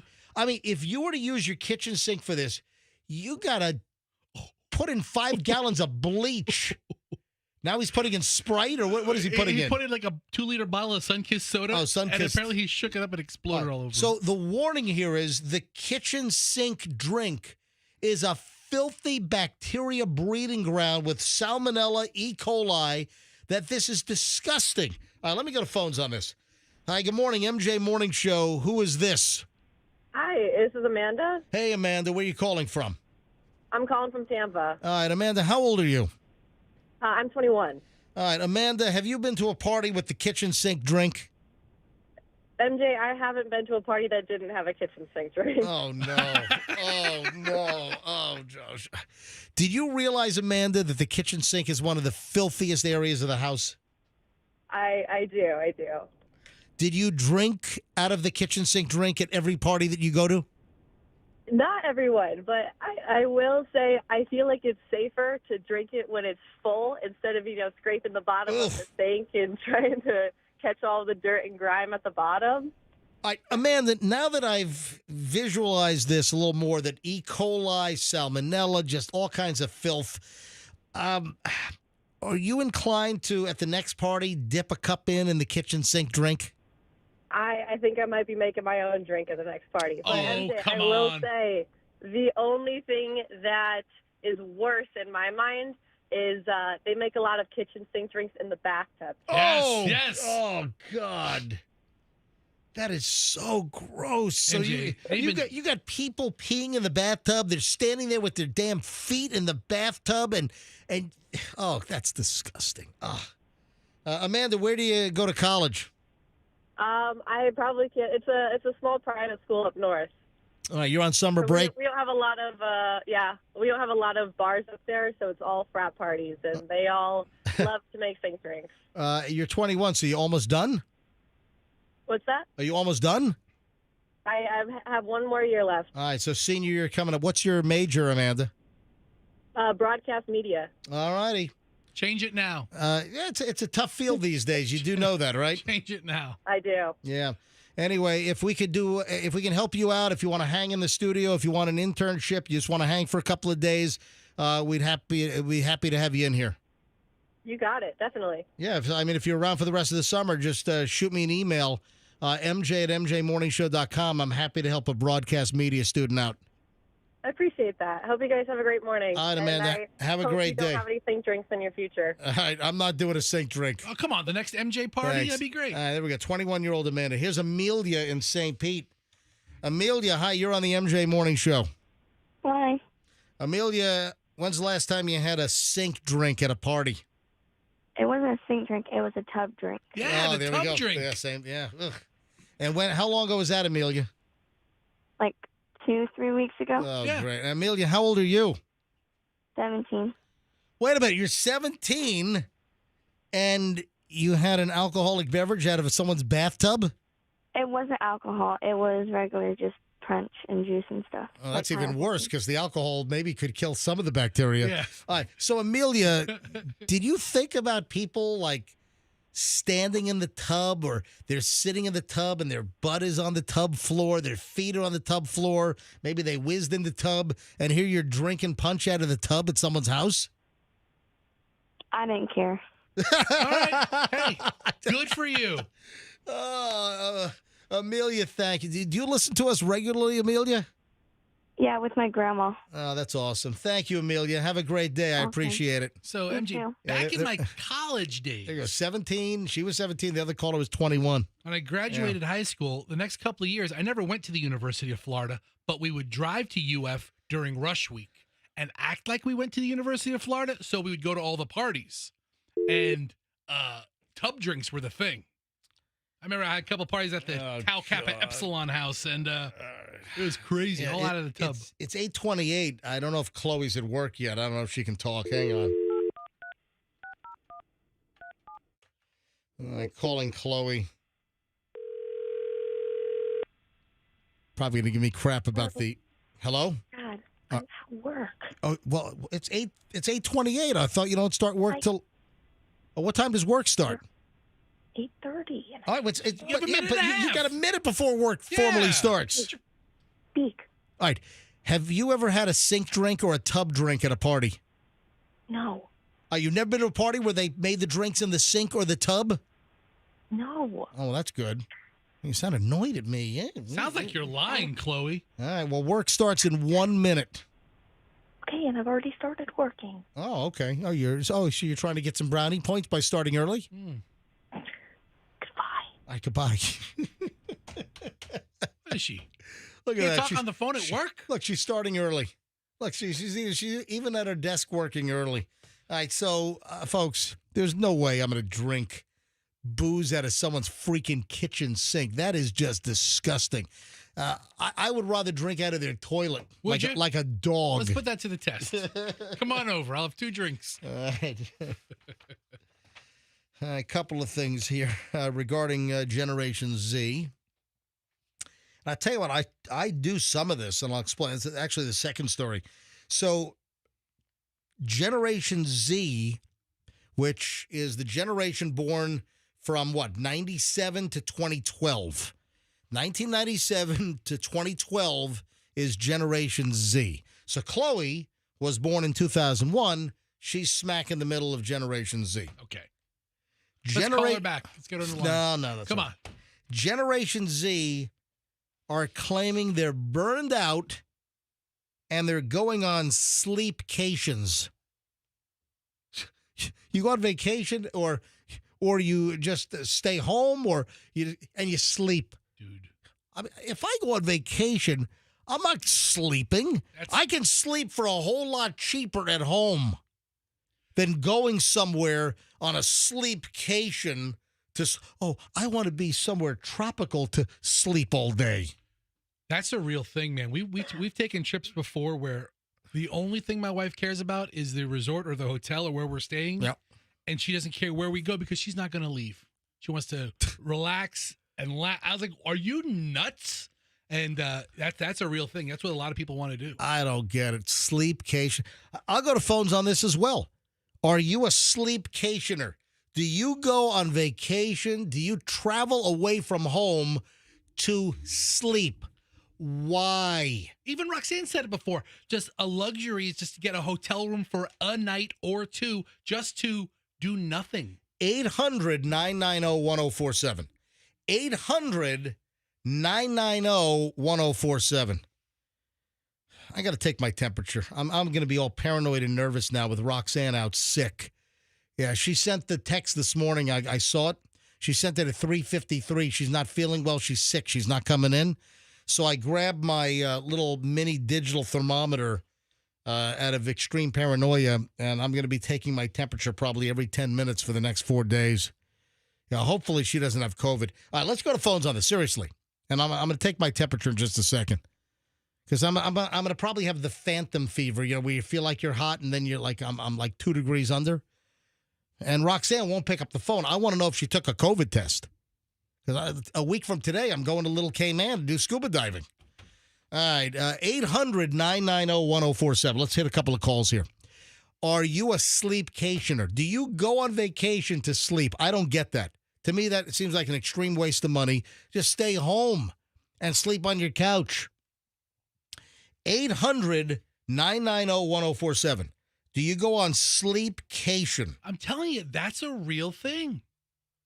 Just to get out of your normal cycle and to just rest. Not have anything to wake up for. Sleep whenever you like.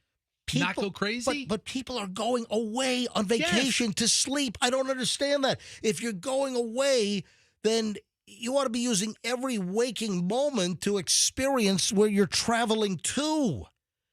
All right, I'll take a couple of calls on this. 800-990-1047.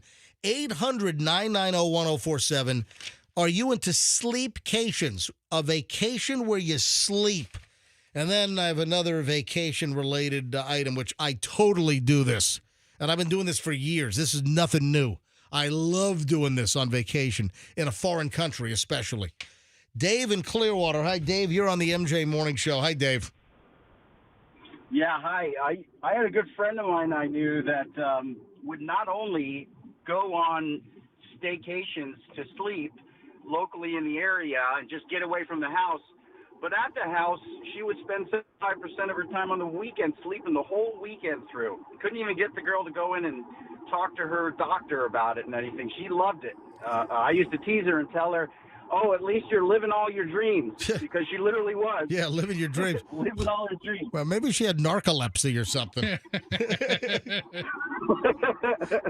I don't know. All right, Dave, thanks for the call. Have a good weekend. Stefan in Newport Richey, or make that just Port Richey. It's the old Port Richey. Go ahead, Stefan. Stephanie, hello? Hello? Yeah, go ahead. Hello? Yeah, you're on. All right. So I'm a late Gen Zer, okay? I was born in 2007, and this is the first time I'm hearing of it. All right, so you've never heard of a sleepcation? I've never heard of it. Like, I don't know who does that. All right, hold on. What are you doing to your phone? Are you on a hands-free device or something? It's like your phone is in your crotch or something. Well, I'm driving on the road right now, so... What do you want, a motorcycle? It's a loud truck. Oh, a loud truck. All right, that sounds a little better. All right, so you're so 2007 is your birth year. So you're 17? I'm 16 now. I'm turning 17 in August. Gotcha. Maybe because you don't take vacations by yourself, Steve. Yeah. Stefan. It's like I don't get it. All right. Okay. All right. Well, Stefan, thanks for checking in. I appreciate it. Thank you, MJ. Man, I love all the young callers today. 16. We had a 17-year-old on the kitchen sink deal. We had a 21-year-old. 16-year-olds are necessarily the sleepcation. They sleep all summer. Let me grab Amanda. Amanda, you're on the MJ Morning Show. Hi. Hi. Amanda, do you go on sleepcations where you go away and then you just sleep? So not necessarily to just sleep, but definitely to relax. I don't care about going anywhere or doing anything. All right, so you'll go to a destination and just relax and not, see the sights, go tour, go do whatever activity? Not necessarily. All right, give me the last place that you went where you just relaxed. Well, we were on a cruise ship, so that was the last place. But Gotcha. When you have 7 horses, 3 cats, and 2 dogs, the not having to get up in the morning to do anything is nice. Lovely. To feed an animal, to anything of that sort. 7 horses. All right. So the horses just starved while you're on a cruise? That sounds a little abusive. No, you pay somebody else to take care of them and have to get up early. Amanda, you training any of the horses to run the Kentucky Derby next year? No, I wish. Okay. All right, man. Have a good weekend. Thank you, too. All right. The other vacation-related story, and I've been doing this for years, it's also somewhat Gen Z related, but, I probably started this when I was of the Gen Z age. What is the latest Gen Zer would be 97. So that would be 27 years old? Sure. Yeah. So the latest Gen Zer, the oldest Gen Zer would be like 27 because they're born starting in 97. I've been doing this, and this goes back to my 20s. When I travel, especially in a foreign country, and this is a thing, it's called grocery store tourism. Do you know what that is?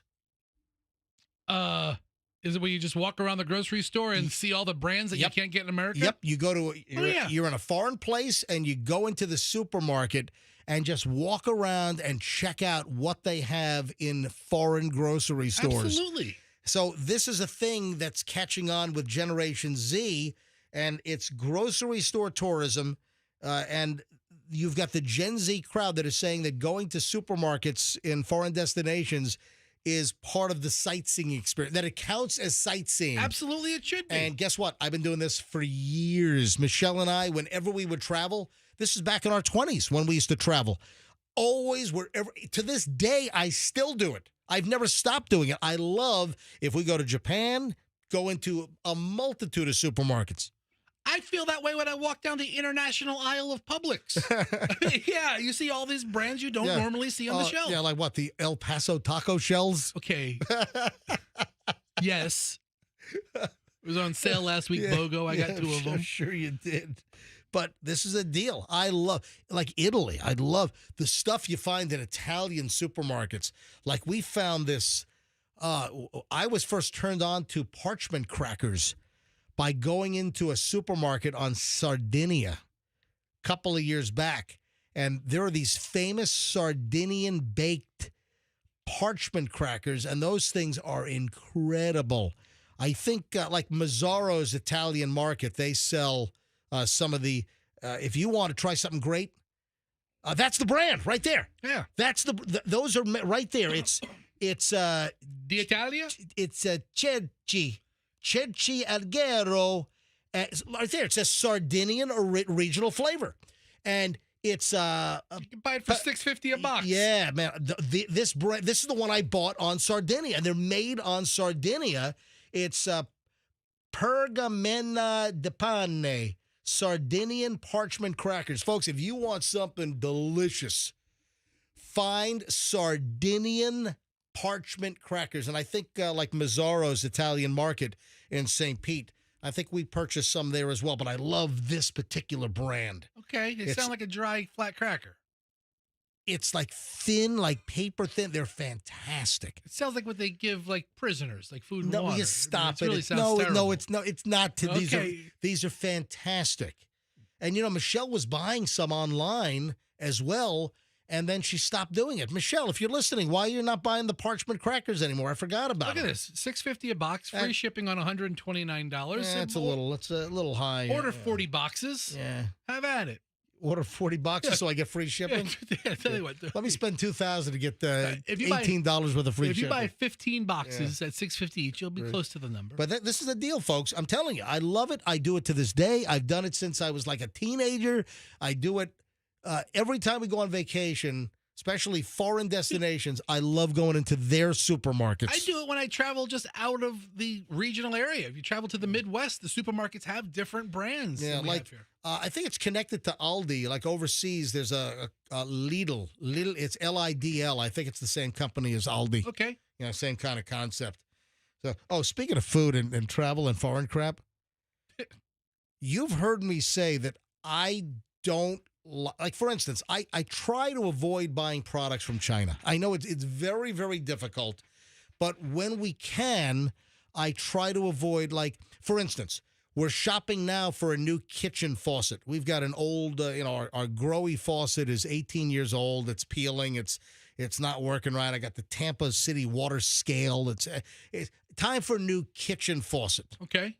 We're actually talking about just redoing the whole kitchen, which that could be like a gut renovation. That could be a major deal. But in the meantime, we need a new faucet. So we're shopping for a new kitchen faucet, and I really want to find a faucet made in America. And there are some really good brands that are made in the United States. There's like Newport Brass, which is good. You've got Waterstone, and my wife likes this Waterstone faucet. The freaking thing is $2,000. For a kitchen faucet, it's $2,000. It's like, what the? but it is made. It's made in America. So I am looking for. Look, Fester's on the Waterstone website. All right. I mean, it looks like a high quality product, and it is made in the United States. But the point is, I try to avoid buying stuff from China. But let me tell you what I ultra avoid, and that's food from China. Yeah. I don't want to eat food that is made in China. So a lot of times, if I go to you go to one of the warehouse clubs or Restaurant Depot, every food says product of the country. So like if I go to Restaurant Depot, they've got like Icelandic cod, and it's actually made, it's caught, it's processed in Iceland. Good stuff. But a lot of the fish over there, it's China, and I will not buy food that comes from China. Reason why I'm pointing this out is there is a massive freak out in China as now they're learning that a lot of cooking oil was transported in tanker trucks that were also used for chemicals and gasoline and not cleaned out. Oh, oh my God. Like here in the United States, you've got tanker trucks that are like specifically dedicated to food. Food grade trucks. Exactly. Right. And like milk, the huge tanker trucks that carry milk, or you've got food grade trucks here in China. This is a perfect reason why I avoid any food from China, because they've got like no standards over there. They didn't even rinse it out? No, that's the point. A new cooking oil scandal has erupted in China after the infamous crackdown on restaurants reusing gutter oil and sewage grease. A bombshell investigation published early this month found multiple cases of tanker trucks transporting cooking oil immediately after delivering chemicals used for coal to liquid processing or other fuels. They're just could have some gasoline, some chemicals, and next load, we're going to fill it with cooking oil. I mean, it'll probably burn off in the cooking process. Anyway, another reason why I love Chinese food, and I have no problem eating in Chinese restaurants that I love, but as far as buying foods that are made in China and then shipped here to the United States, I avoid that like the plug. Hey, you want to hear something? Remember those mango, remember the squishy mango things at Walgreens? Yeah. Remember there was a big story about gummy mangoes? It was like the millennials' favorite new little candy are those little gummy mangoes that they sell at Walgreens. What, are they made in China? Yes. So guess what? They had them in stock at the Walgreens because they're always selling out. It's like the peelable fruit. It's peelable little gummy mangoes that they sell at Walgreens, and it's a Walgreens brand. And I looked at the package, made in China. Yep, sorry, thank you, goodbye. I'm not eating foods that are made in China. Just not doing it. All right, if you ever want to take a trip around the world but not leave the zip code, look at all the food at the dollar store. It's amazing. Countries that you would never think even produce food have cookies at the dollar store. There is a chain of stores up in Connecticut and New Hampshire, and I'm sure they have other locations. We love it, and we were exposed to it because Julian went to boarding school up in Connecticut, and there's a store up there called Ocean State Job Lot, and Michelle loves it. I love it because their food section, it's all kinds of great imported stuff. Not from China. I'm sure they do have from China, but I mean, all kinds of stuff from Scandinavia and Europe, and it's like cheap. You buy like a bar of Belgian chocolate for like $1.25 for like a big, huge bar. Whoa. Yeah. Ocean State Job Lot. Love that place, but I don't foresee us getting up to Connecticut. Julian's not there anymore, but love that place. 8:46 at the MJ Morning Show. Speaking of food, one other item here. This woman wants somebody fired at Funyuns. Why? Such an American tradition. She opens up the bag of Funyuns. There's one Funyun. Nothing fun about that. Come on, lady. Those bags are not hand-filled. It's done by a machine. Who owns Funyuns? Is that a Frito-Lay product? I don't know. Let me look. Who owns Funyuns? It's a Frito-Lay product. Yeah, Funyuns by Frito-Lay. It's the simulated onion ring. There's nothing onion about it. There might be some onion powder. A skosh. And dihydroxy onion flippity flop powder. So don't they weigh the bags? Isn't it? I see these factory shows where they show how food's made. Everything gets weighed. They should have caught this. This one woman, her name is Tatiana, and Tatiana says that she wants somebody fired. Somebody from Funyuns, and it is a Frito-Lay product, needs to be fired. She bought a bag of Funyuns at Walmart last week, and she opens up the bag, this one Funyun. All right, first of all, this is operator error. I got questions here. How do you pick up a freaking bag of Funyuns and not realize that it doesn't have density and volume and puffiness to it? I mean, this is operator error. You pick up a bag of Funyuns, it's like a balloon. Just a little bit of air in a bag. How does she pick up a bag at Walmart and not recognize that it's not filled? Oh, okay. Hang on a minute. Andrew's giving me some more details. It was in a variety box. Okay. She had a variety box of Frito-Lay products, I guess. All right. And there was a bag with, so it wasn't a standalone bag. It was inside like the fun pack. Nothing fun about getting one Funyun. No, this is the not fun pack. No, it's not the Funyun. It's we need a new word for it. It's the what F word could we use instead of fun? You could just use the F word. Brilliant. Funyun. There's even a Y in it. There's an F and a Y. Yeah. Okay. Yeah. Andrew found more. She bought a 42-count multi-pack of Frito-Lay products at Walmart, and then inside one of the bags was one Funyun. Clearly, this is automated. You got the bags that are like running down a line. A machine drops them in the bags. You want to know something? Clearly, there was a malfunction at the junction. I'll tell you right now. Yeah. I don't believe it. You don't believe what? I don't believe it. I don't believe this woman. I don't believe this story. So what do you think? She's bucking for a free box of snacks and some coupons from Frito-Lay? She's doing it for social media. Hey, listen, one of my favorite yogurts is Brown Cow. Yes. I had a hair in one of my Brown Cow yogurts. Human or bovine? I don't know. It was like an eyelash hair. And I opened the thing up, and I'm telling you right now, it was not my hair. It was not Michelle. It was no one. I'm literally on the kitchen counter. I'm ripping the little foil top off my Brown Cow yogurt. And I'm like, what is that embedded? And it was nicely embedded. It was, it was actually slightly embedded in the cream top. And I dropped them a note. They sent me 5 coupons for free replacement yogurts. And I'm not going to stop. My favorite yogurt is Brown Cow, and I'm still going to buy Brown Cow. Yeah, one eyelash isn't going to stop you. I've had hundreds because I discovered Brown Cow up in New York in like 2015. That's when I first discovered Brown Cow, and I buy the Brown Cow cherry vanillas. Those things are incredible, and I don't even mix it. I leave the fruit on the bottom. Whoa. So I save myself all that sugar. I do not eat the cherries and the cherry, sugary, gelatinous stuff at the bottom. I leave that. I just eat the top and all the yogurt, and I leave the bottom layer of fruit. So I'm saving myself a ton of, sugar calories. Because the yogurt is flavored enough. The yogurt is so freaking good.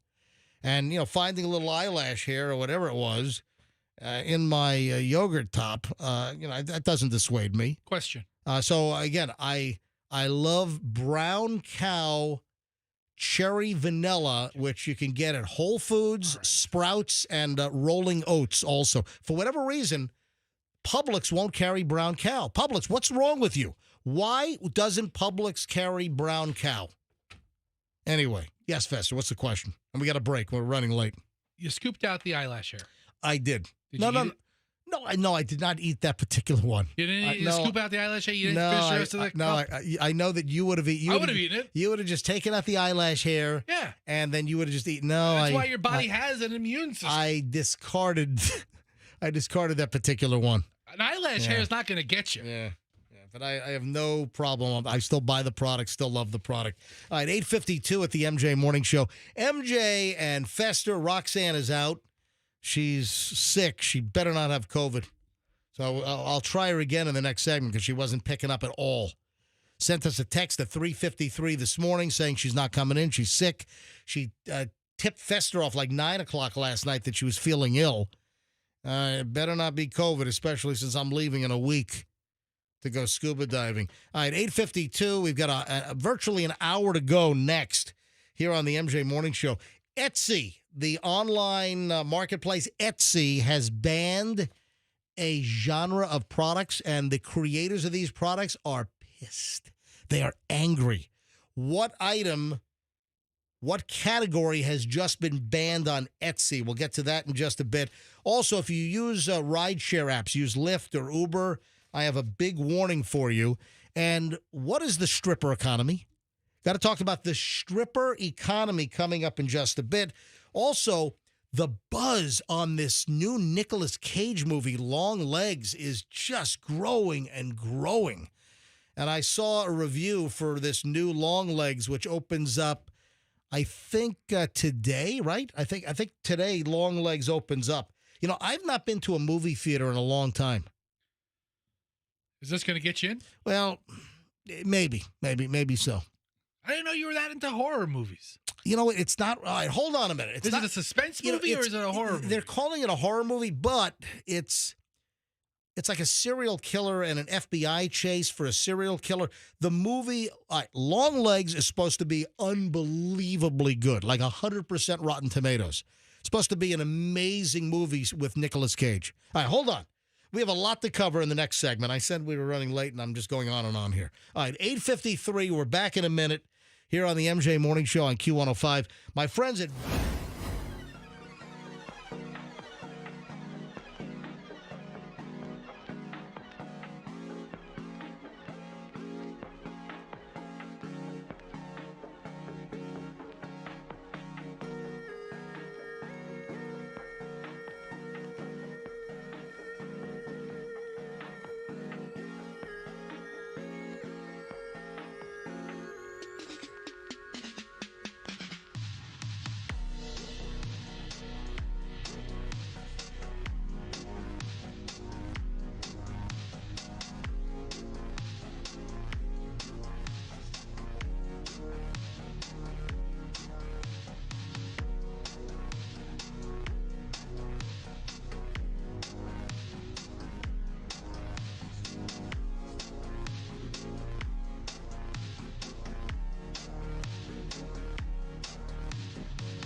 tried you several times earlier. Folks, this is the MJ Morning Show.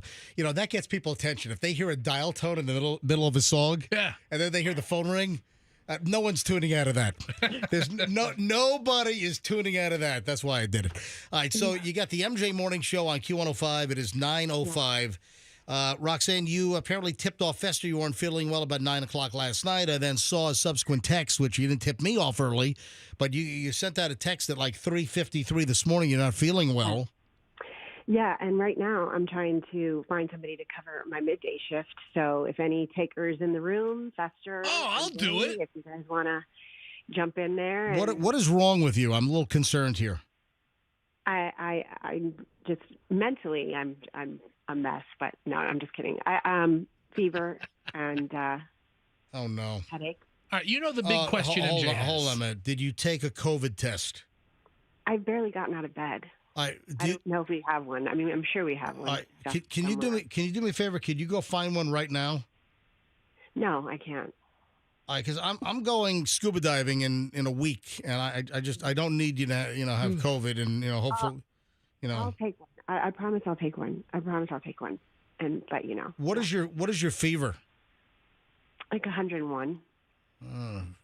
Doesn't sound good. 100.5, so it's not.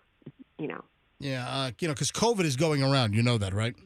Mm-hmm. I didn't know that. But yeah. There's a nasty strain going around, and I told the story earlier that a friend of mine, very well known in the Tampa Bay area, had COVID recently, last week or two, and just said flat out knocked them on their butt, and 104 or whatever. I mean, high temp, and I hope you don't have COVID.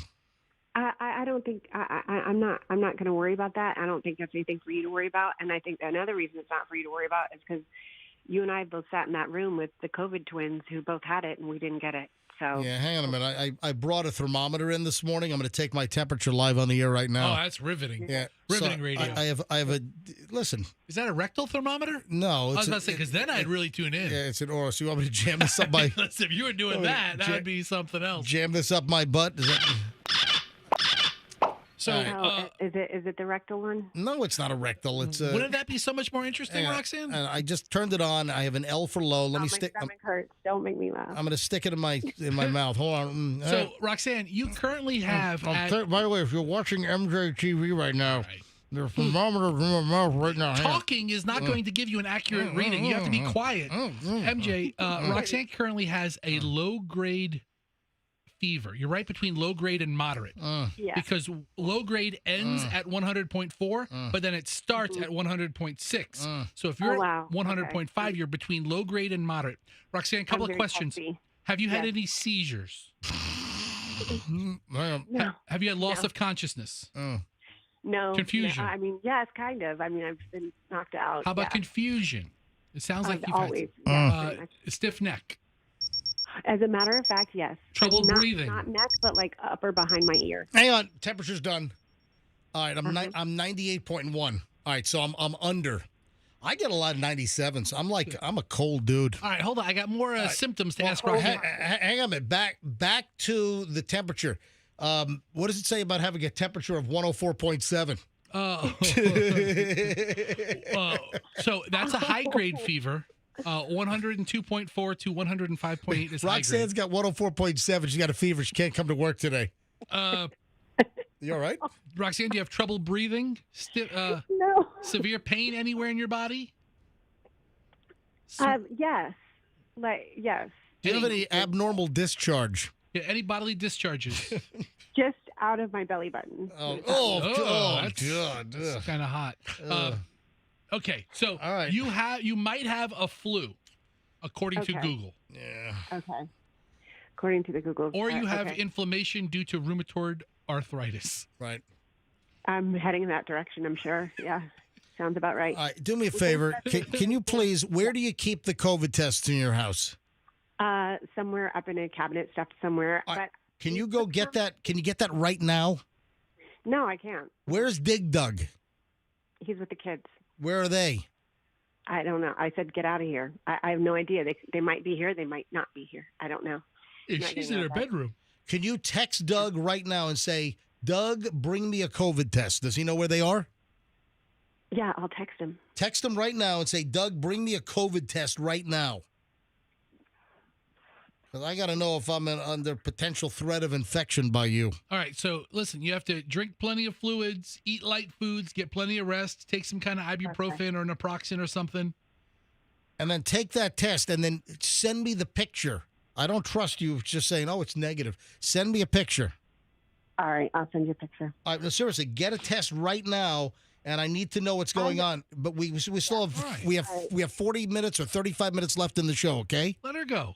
I almost called you Doug. Doug, I'm not interested in this. This is what I would say to Doug. If you were him right now, I would say, you worry about your own self. Go. Okay, goodbye. All right, so oh my God, you're incoherent. What does it say about incoherent babble? She just displayed 6 of the symptoms. Confusion. My God. Have you lost consciousness in the last couple of seconds? Sounds like Joe. Leave me alone. All right, goodbye, Rox. All right, Feel better. Go get the COVID test. I need to know before we go off the air. Yeah, okay. No, Roxanne, Hold your breath. will you, what? Hold your breath. I said hold your breath on that. No. Please go take a COVID test right now. If I have a COVID test, I'll take it. I'll get Doug to bring it to me, and I'll take it. Text me. Have one, text there's me. a 50% chance that we have one. If we don't have one, I will take one when I can send him to go get one.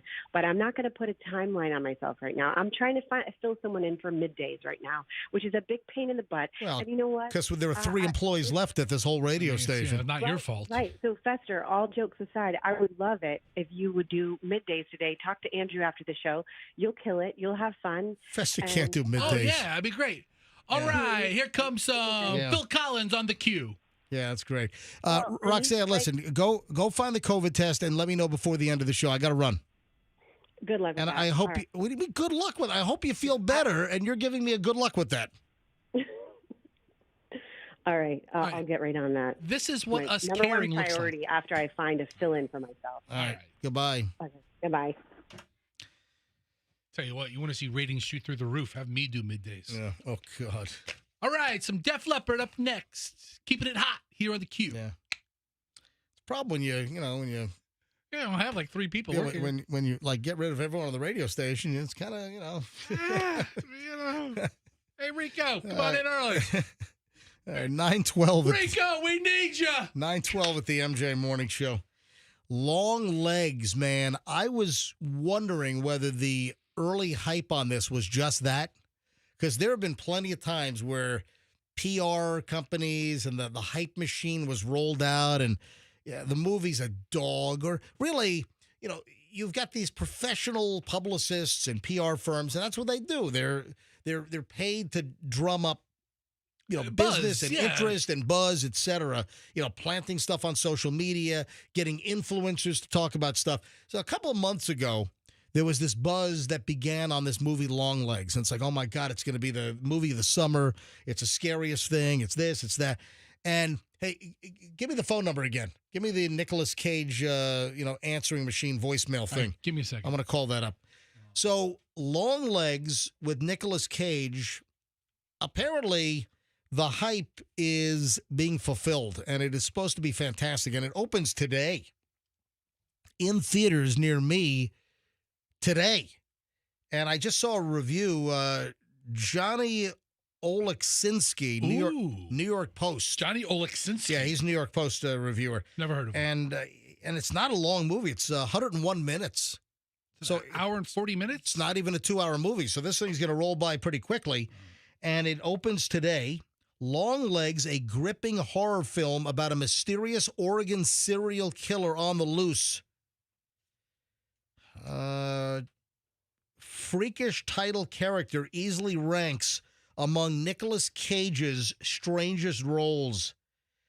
That a mighty impressive feat for a man who played a grisly truffle forager and an underground criminal whose face is superimposed onto John Travolta. I mean, he's had a lot of roles in the past. Hey, listen, he's done a lot of dog movies too, but Nicolas Cage has done some great stuff. I like Nicolas Cage. Didn't he have to take crap roles to get out of tax problems? Well, yeah, he was taking like everything because he went broke. He had like IRS problems, and I think he had houses foreclosed upon. Yeah, but then he bought the Elephant Man or something. Yeah, or or dinosaur bones. Yeah. I mean, he was spending like insanely. He was like all over the place, just spending money on all kinds of crap. So he ended up having to do a bunch of movies that weren't that good. But Nicolas Cage has done some seriously good stuff, and I like him. I've always liked Nicolas Cage. I'm a big fan. And I got to be honest, I haven't been to a movie theater in years. It's been a long time since I've been to a theater. We love movies. We stream or DVDs. What was that? That's not true. What? You went to Oppenheimer a year ago. Okay, I'm sorry. Okay, well, a year ago. Okay, but before that, it was a long stretch. It was like a year. It was like 2 years. Right. So you're right. I went to Oppenheimer. Just blurt it out. You don't have to give me no, I didn't see Top Gun in the theater. I saw Top Gun on the back of a Delta Airlines seat. No, I did. It's true. So I saw Oppenheimer. Right. That's the movie that got me out of the theater drought. Yeah. Last summer I went and I didn't go see Barbie. I have no interest. I still haven't seen Barbie. I just have no interest in that. But Oppenheimer, we saw that twice. We saw Oppenheimer locally with the 70 millimeter print, and then we went up and saw it in IMAX up in New York, in Manhattan. We saw the IMAX version, which was also tremendously good. So yeah, 1 year ago, almost exactly a year ago, is the last time I was in a movie theater. But hey, Michelle, maybe want to go see Longlegs. Maybe we'll go see an early Longlegs. Can I tell you that movies are so expensive right now? I feel kind of gypped if it's an hour and 41 minutes. Let me call Michelle. Hold on a minute.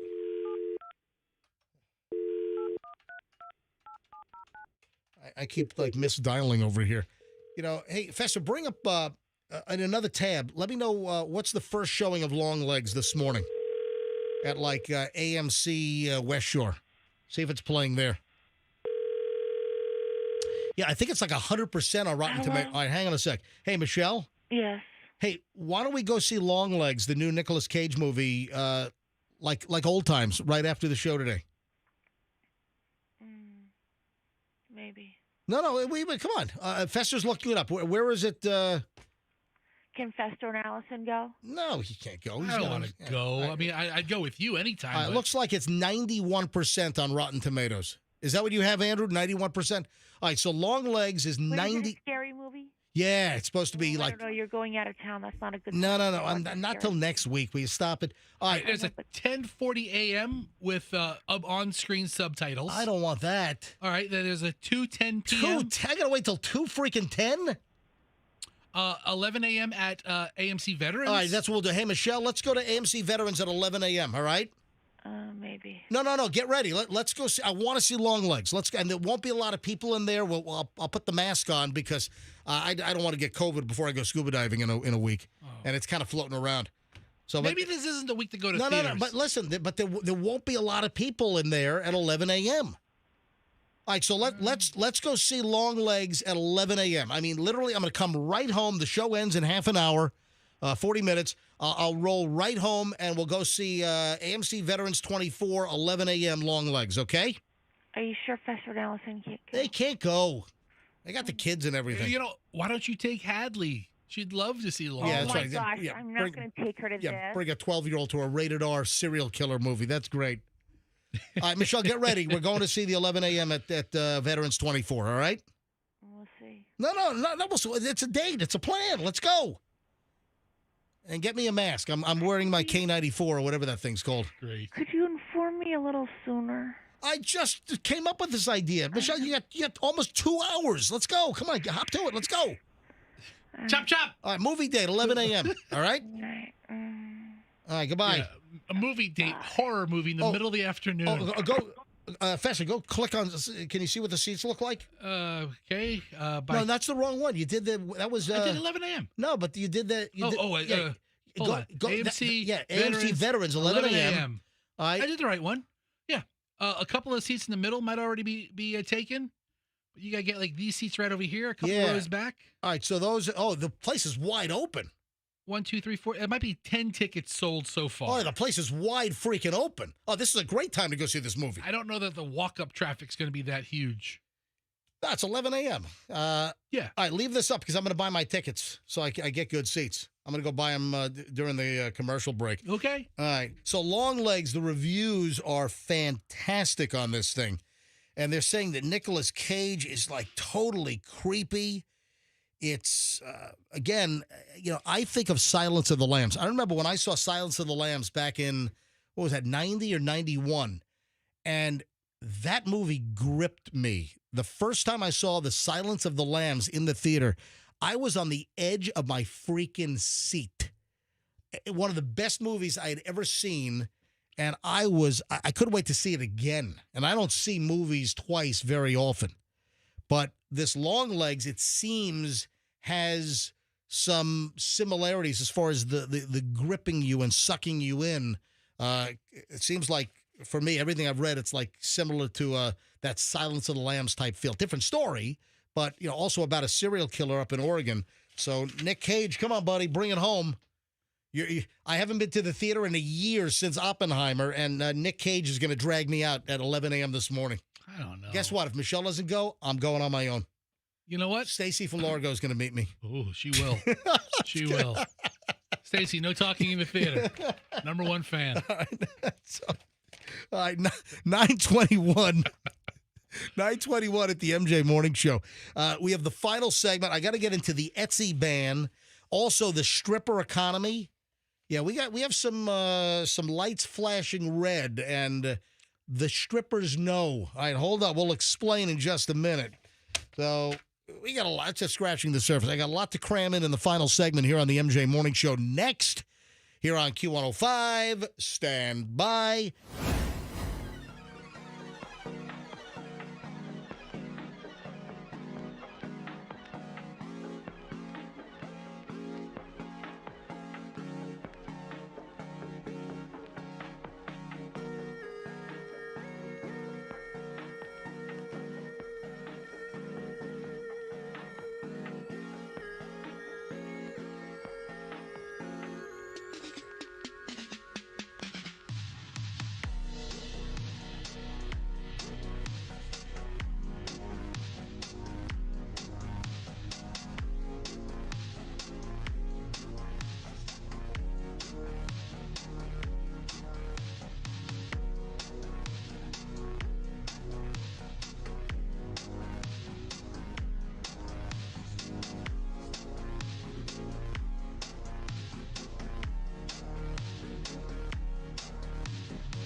I'm on the...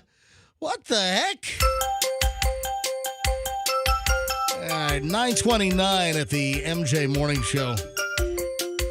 They're trying to sell me popcorn and ices and Starburst or something right now. Yeah, you buy it now in advance. What? You buy it in advance now. See, I don't go to the movie theater much. I mean, we watch tons of movies at the house because, I have a home theater. And, we watch a ton of movies. I don't go to the theaters much. Anyway, so I'm on the AMC website. They want to charge me $4.38 for a convenience fee. So the tickets... Are the tickets cheaper online than... No, there's a discount for going to the 11 o'clock show. Yeah, that's the early bird. Right. It's a 25% off normal ticket price discount. I think normally tickets are $12, and I think you're buying it for $10 or something like that. Yeah, but then what's so convenient? I'm saving your employee from dealing with me at the window, so you're charging me for that? So the tickets are, let's see, the tickets, and the theater's empty. For long legs, 11 a.m. this morning, the theater's empty, and the seats are... You got to buy two next to each other. The seats are $9.69 a piece. No, I'm just... The seats are $9.69. And then they want to charge me a convenience fee for both seats, a convenience fee of $4.38. The hell? Or you can opt to join the AMC Stubs Club. I'm not joining the Stubby Clubby. And stay safe. I want to join the Stump Club. Missing a limb. It's a Stump Club, the Stubby Hubby Clubby. All right. So convenient for who? You're charging me to have no interaction. I buy your... this is not even through a reseller. This is through AMC. Yeah. Their own website. They want to hit you up for a... What a ridiculous add-on charge. oh, you're using our website to buy the ticket. You don't have to deal with the person at the window, so we're going to charge you, and we're going to call it convenience fee. I'm sorry, that's not convenient for me to pay you an additional $4.50. It's not convenient. Are you going to buy the tickets online or not? I don't know. Over $5, $4, $4.68. It's an additional $4.38 or something for a convenience fee. What a load! All these add-ons and fees drive me nuts. Anyway, where was I? I'm still going to see the movie. Yeah, I just called Michelle during the break, and Fester just witnessed Michelle. Why are you calling me?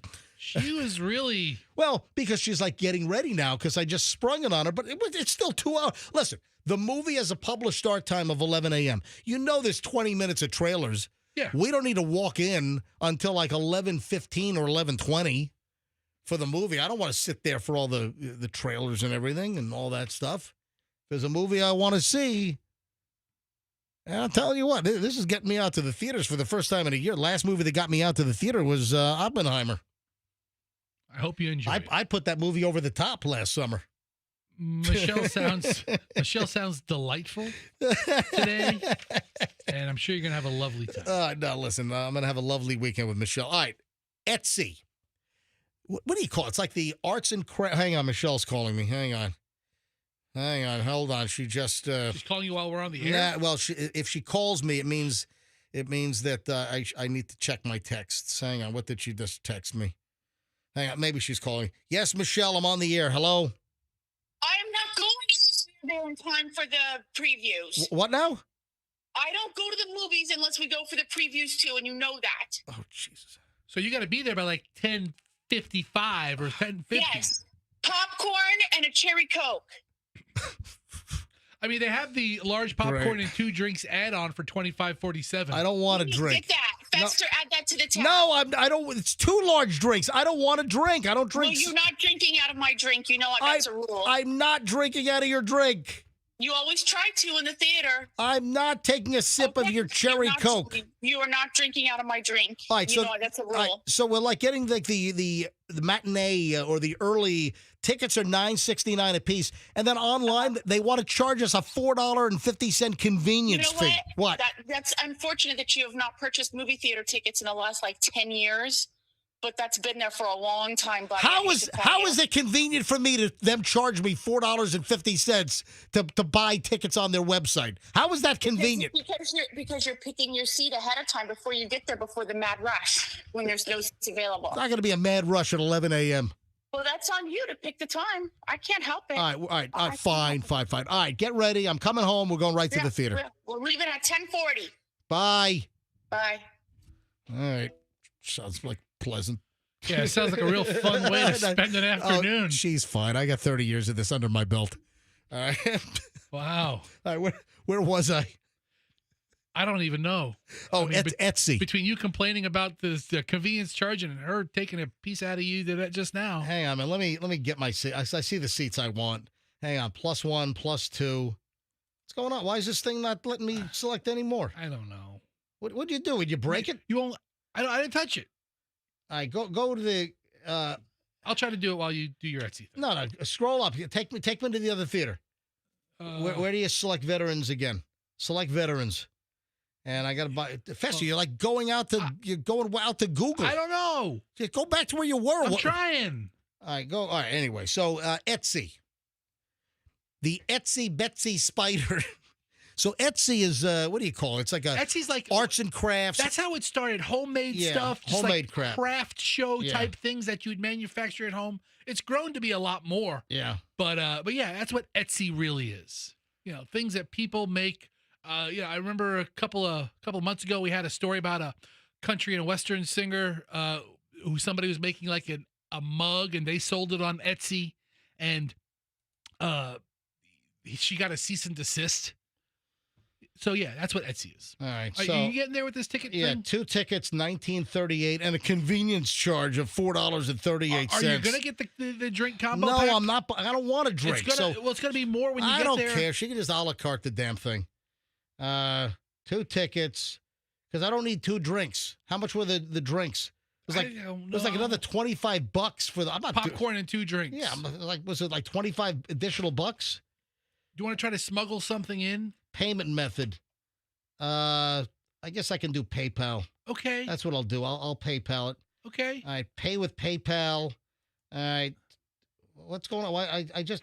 I don't know. Scroll down. There might be more options. My email. Hang on a minute. Fessy, can you talk while I do this, please? Really? We got to do this while you're on the air? All right, fine. I mean, we're going to be off the air in Fine, 10 minutes. Fine. Okay. Because then I'm going to have spite buyers.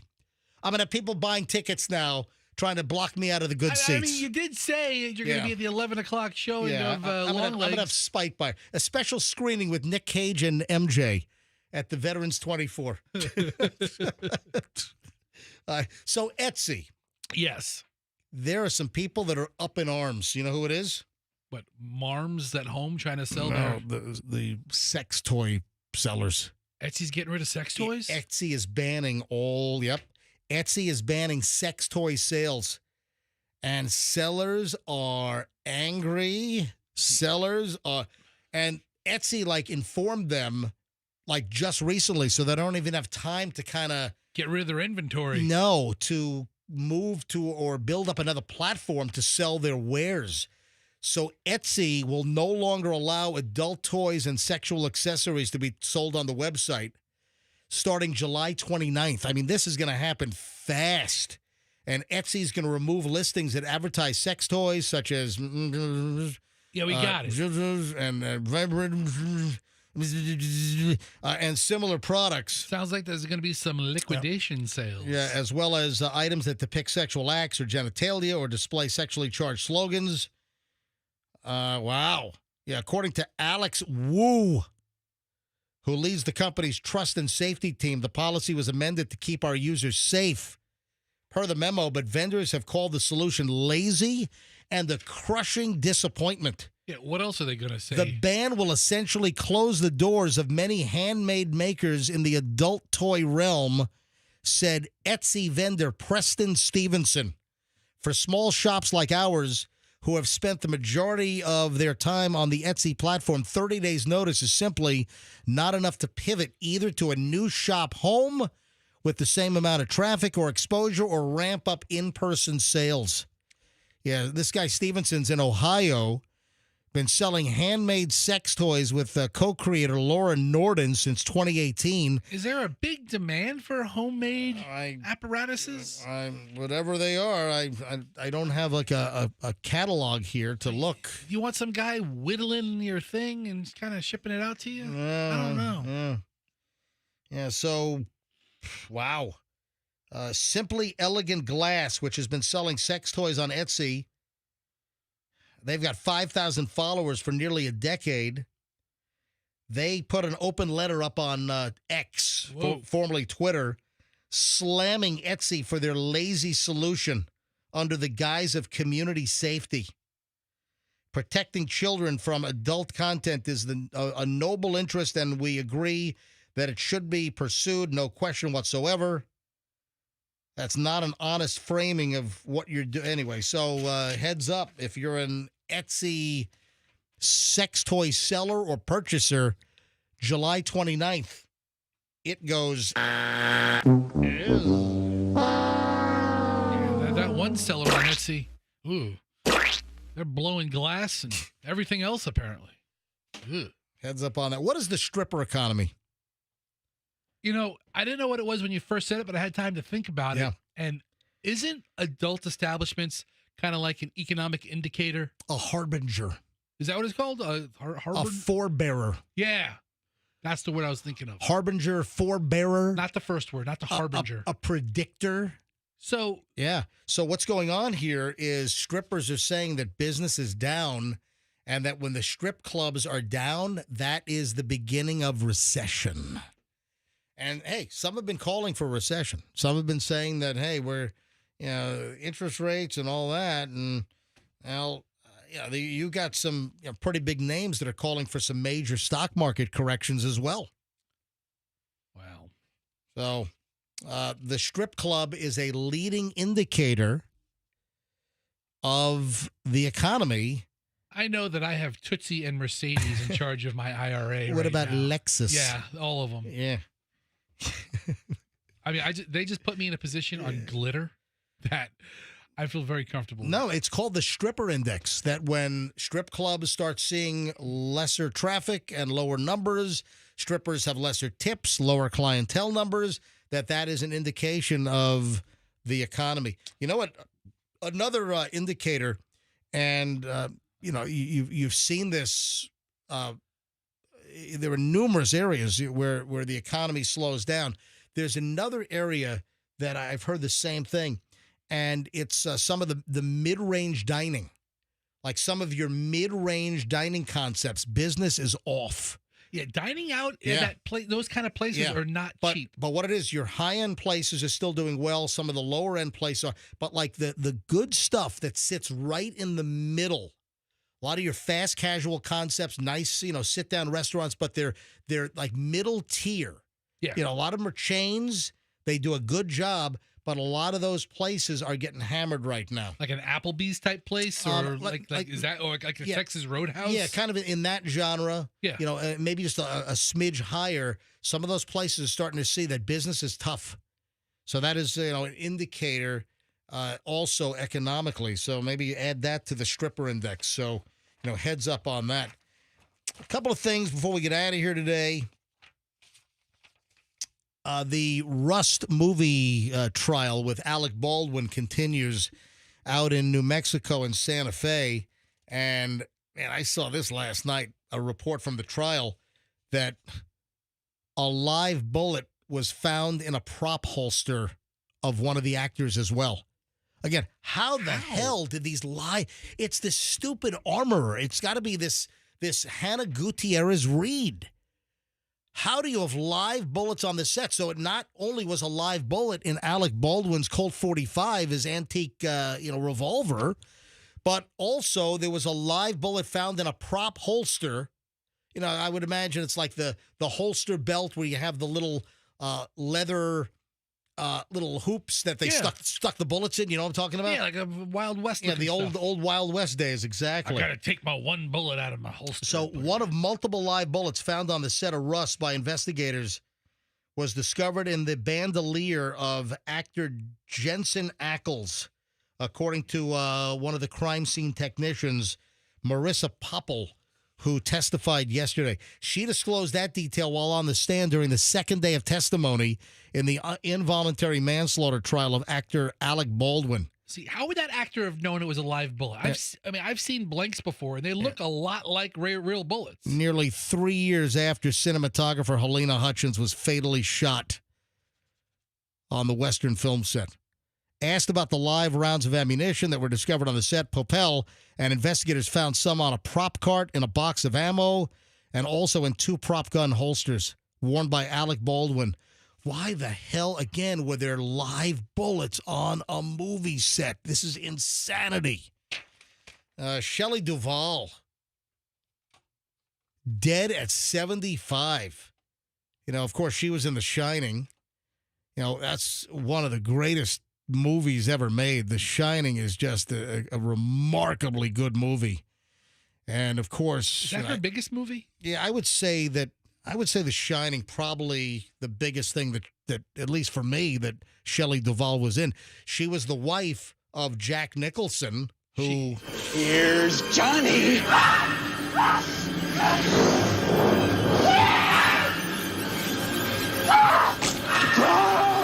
Oh man, The Shining, the axe scene in the bathroom. Here's Johnny. I think that was improvised, actually. I don't think that was thing? I think that the whole Here's Johnny was improvised by Jack Nicholson, and it wasn't actually in the script. And that's one of the most memorable things in the entire movie, and it was unscripted. Here's Johnny. Yes, Andrew. One of the most memorable lines in movie history. There you go. Here's Johnny. Look at that. So I fell in love with Shelley Duvall as Olive Oil. And Popeye. On Popeye. I wasn't a fan of that movie. You know what? When I saw it when I was like 6, I thought it was the greatest thing ever. Really? Yeah. I am what I am. Yeah, and Robin Williams was Popeye. Yeah, absolutely. And, well, he's his demise.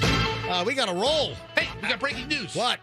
Roxanne just texted the group. Yes. She said, I do not have COVID. The scuba trip is not in jeopardy. Well, maybe she's just not testing positive yet.